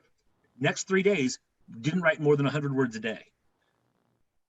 So it Jar Jar Binks to you. It was this minor character, but it turns out it's the one that spoke at the Senate. Yeah, okay, I get it. Yeah, and so that character, I gave her own chapter. I was like, "Oh, I see you're important." She's like, "I told you. What were you? Why did you not listen to me?" And so, again, it's making sure that all those voices get played in, and this is where the villains, you know, are really important. You've got to give them agency too, because otherwise the characters don't have a reason to be fighting against them. If they wasted a day, let's say they went shopping for a day instead of dealing with it, but during that day, the villain's in that town and he's stirring up trouble and they just choose to blow it off. Okay, make sure that they're aware that that's happening. Well, now to your point then, isn't it true that if you're making then a plausible, credible villain, at least if he's a human, then he'll have days that he blows off too, like, you know, I was going to invade today, but it's a bad hair day. You know, like, you know what, maybe I'll invade tomorrow. Call it off. Yeah. I had way too much Indian food. I'm stuck on the toilet all day. I feel bloated. I just can't today. Right. I can't wait. Right. None of my shirts feel like they fit. I can't cargo like this. Right. Like. Yeah, they stand up in front of the throne. What's my motivation today? I just don't know. You know, it occurs to me that while we're having a great time, I wanted to bring up an improv exercise or two, because so far we've been talking about Please improv. do. Please do, because we're going to have to cut this in about 20 minutes. So Okay. yes. If you want to get your players in on it, because it's a skill, it's not particularly hard to refine, but you do have to, try. I bought this book a few months ago, and it's got a cheesy name: Ultimate RPG Gameplay Guide. Roleplay the best campaign ever, no matter the game, by James D'Amato. Okay. I'm sure I said that wrong. Oh, D'Amato, okay. We'll look into it. But the book is brilliant and worth every cent I paid for it. It's basically his 20 years of improv experience applied through the lens of the table in a little tiny book. And it's got a bunch of improv exercises in it that you might pitch to your players or yourself. Like, imagine a character and then do this. And I found that one of his ways was really, really successful. Instead of doing the giant banana thing and essentially giving you infinite choices, instead take a bunch of your options away. Come up with a character, Conan, because I'm already thinking about him and he's easy. He's really, really strong, like really strong. At one point, he hurls a man in armor 150 feet empty air. Guy is stupid strong, and really like hardy, but and battle smart, but not socially intelligent. That's kind of it. In the battlefield, he adapts very well. In the courtroom, not so much. He's going to get upset. He's going to hit something.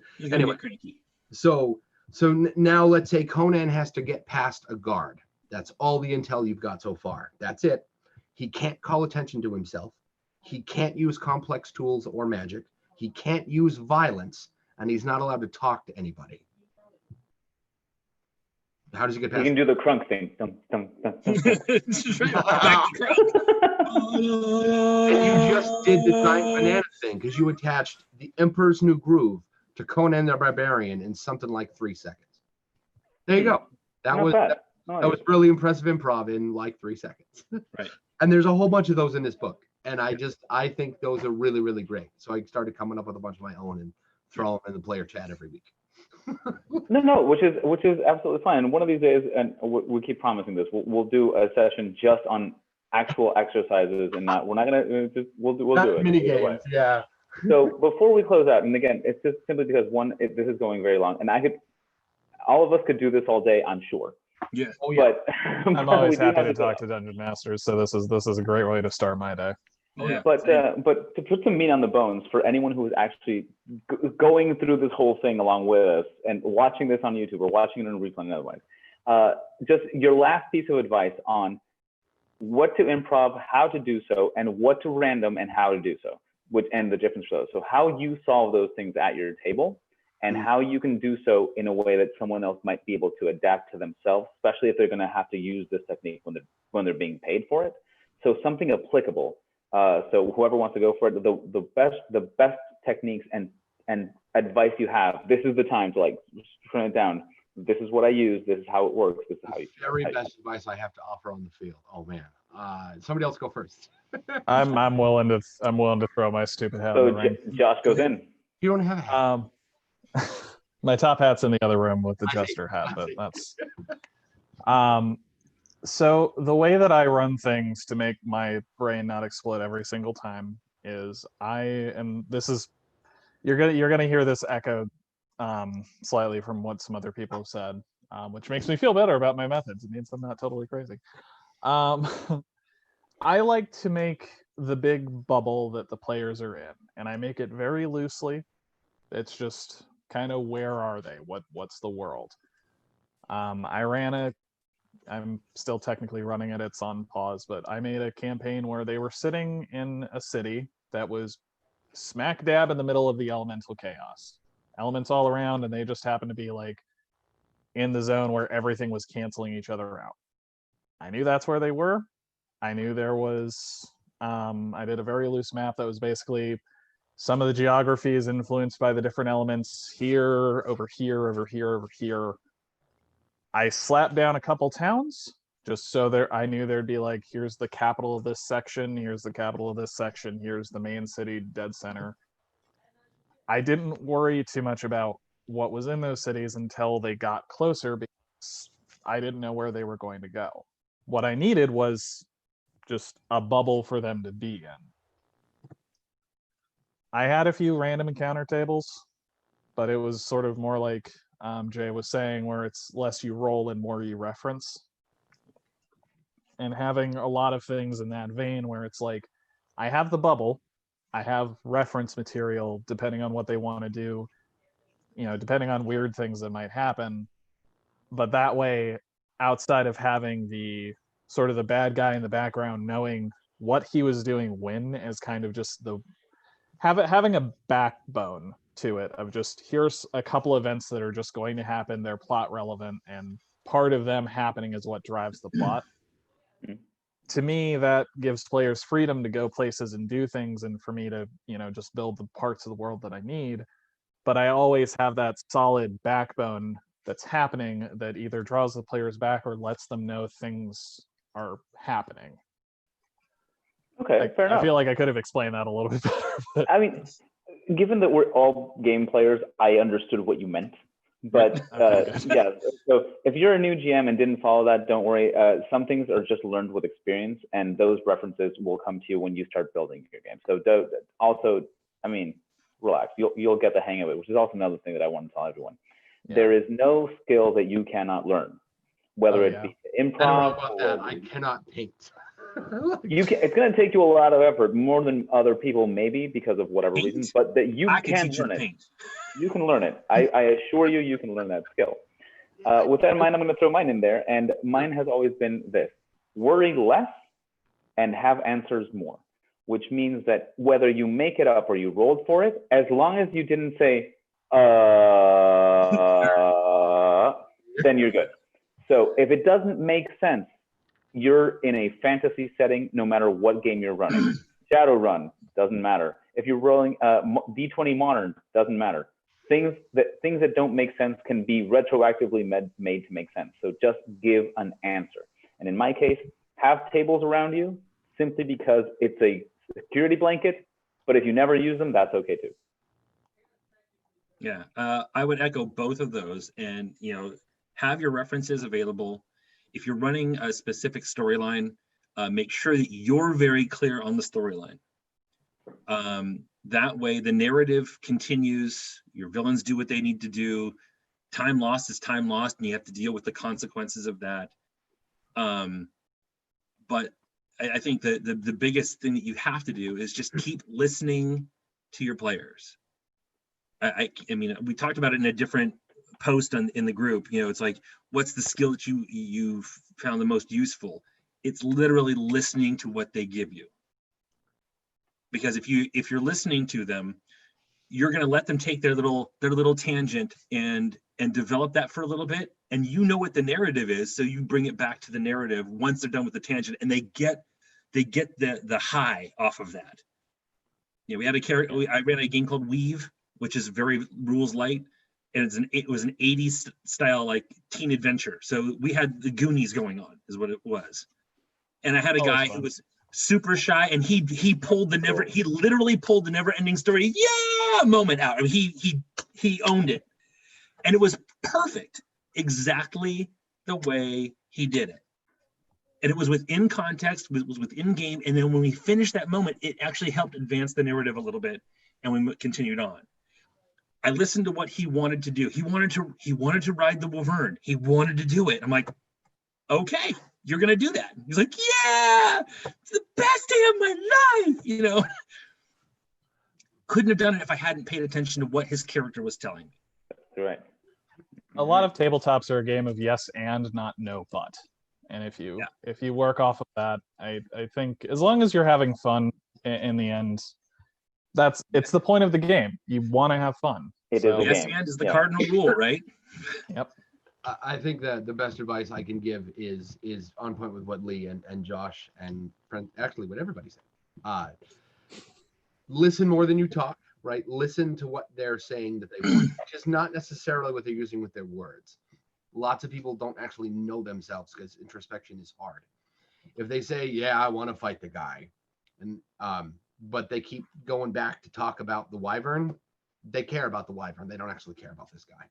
So listen to how they say what they say and give them what they want. does it necessarily make sense that every rabbit hole they go down relates back to the core narrative? No, but if you treat every moment like it's important to the plot, it is important to the plot, and they'll love you for it.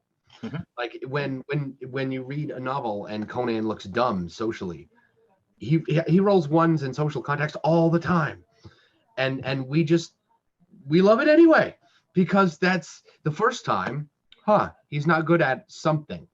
Cool, depth to the character. And then he fails again and again and again and becomes dependable. It's in the moment storytelling. It's important. Every single thing Conan does is exactly what Conan was supposed to do to drive to the end of the chapter. Yeah. If you treat all of your characters' decisions like that, even when they screw up, then it's really about them, and they're going to love that. Yeah, I want to bring up one last thing on what Francisco said, which is, have an answer, which I think is really important. Oh yeah. And you can retcon stuff. I think one of the things that's really important is about understanding your sandbox and understanding your world, is to make sure that the rules are consistent. You want to have an answer, but you want to have it be consistent. So if you understand the world, whether it's a fantasy, a sci-fi, space opera, whatever it is, with spy, espionage game, Teenage Mutant Ninja Turtles, right? Whatever. It needs to have the consistency within its own universe. Or you have an explanation as to why it's not consistent. Right. Correct. So correct. Which And I is kind think of the point. that's the important thing. Right. And you may not hear that right out of the gate. Like, why did that magic work that way? It doesn't work that way anywhere else. Well, you're kind of in a weird pocket right now, right? Like, we did enter the caldera, didn't we? That's kind of heard about, but it was always there. You just hadn't heard about it before. Yeah. Right. I think a great example of that breaking is, remember the Looney Tunes, how no one ever dies and people get blown up all the time. Mhm. And that's fine because it's consistent. No character is ever actually going to take meaningful damage for more than that scene. And maybe then it's probably not meaningful. Daffy talks after he gets his beak blown off all the time. And the next scene, he has his beak back. That's fine. Or despicable. Right. I'm particularly fond of the one where he's walking and nothing is drawn, right? And slowly it gets drawn and I want a close up. He's talking to the writer, and then the camera's right here. He goes, "That's not what it's too close," right? And I really love this one. One of my little wrinkles with Looney Tunes is, do you remember the ones where Wile E. Coyote paints the painting of the tunnel on the rock wall? Yep. The idea is the Roadrunner's going to run into it and go, and he doesn't. Well, okay, that's fine. I get it. It's Looney Tunes. It's slapstick and goofy, and that's fine. And eventually, Wiley gets wise to that maybe the paint's weird or something. So every now and again, he'll put his toe in the tunnel like he's dipping his foot in the water. I've never seen that. And he'll be like, okay, this means I need to set up a trap on the other side of the tunnel because the Roadrunner's going to run right through it. I've never seen that. And then the Roadrunner doesn't. But he did last time, and the time before that, and the time before that, and the time before that. And that little break in inconsistency they did to make the viewer laugh because they played against your expectations. Sure. In the world, though, that's annoying because you took away from your previously determined consistency. If the fire is always blue and it gives off cold, okay. But if that one's blue and it gives off heat, I need a reason. One thing in a different elemental plane. As an observer being entertained, you're okay with that. As a player who needs to make decisions, that's not cool. Right. Exactly. You have to remember the players aren't the audience. They're Wile E. Coyote in that example. Exactly. Anything that would annoy the hell out of Wile E. Coyote. Right. Like it annoyed the hell out of Wile E. Coyote. Yeah. Could have. Like that's wicked annoying. Or the time where he goes, dude, okay, it's a tunnel. Cool. And then just gets like running face plants straight into it. And this time the Roadrunner runs through it. He goes, okay, saw that coming. And then he runs and he doesn't. And I'm like, now hold on. The way that Looney Tunes would do it to stay consistent is that the Roadrunner would stop before the tunnel. Right, but often they don't. And I'm like, but if you're going to stay consistent, like Wile E. Coyote can now do it. Right. And he's built a trap on the other side. Roadrunner would stop, knowing that he can go through it, but he would go like, nope, no, there's something on the other side. Make fun of Wiley because he does it all the time. Right. Yeah, and that really bothered me, even as a child. I was like, and I couldn't figure it out for a long time. I couldn't orate why it bothered me. It bothered me because it's internally inconsistent in a show that is wacky but otherwise consistent. Sam the sheepdog is going to whap Ralph Wolf every time. They're going to punch out. They're going to be friends. Every time. What's his name? Yosemite Sam never runs out of bullets, even though there's revolvers and they have like 6 rounds and that's it. 8. That's revolvers have 8 rounds. Whatever. The point is that he's going to fire like 100 of them every episode, never actually hit anybody, and never run out, and that's fine. Them's the rules. So if one day, all right, guys, I'm going to be pissed. All right. Sure. All right, we're going to wrap this one up then. Thank you guys for all joining in. I know it's early in the morning, and whoever is watching, thank you for slogging through this whole thing. I hope you picked up some good stuff. There's no handouts to be given in this time. We didn't reference any material that we're going to be adding. So in this case, I hope you enjoyed. We winged it. We improv. That's absolutely right. And just, I guess, whenever we do another one of these, I hope Josh and Lee will join us, because Jay and I have a lot of fun with these. And we love when people show up. As long as I can. Yeah, fantastic stuff. All righty, guys. Well, thank you. Yeah, and hit us up in the group too. I mean, join the group on Facebook and hit us up. I mean, one of the things about this group that's been really neat is watching all the interplay of ideas and concepts, and I'm very happy to be part of it. So it's a great group. So likewise as well.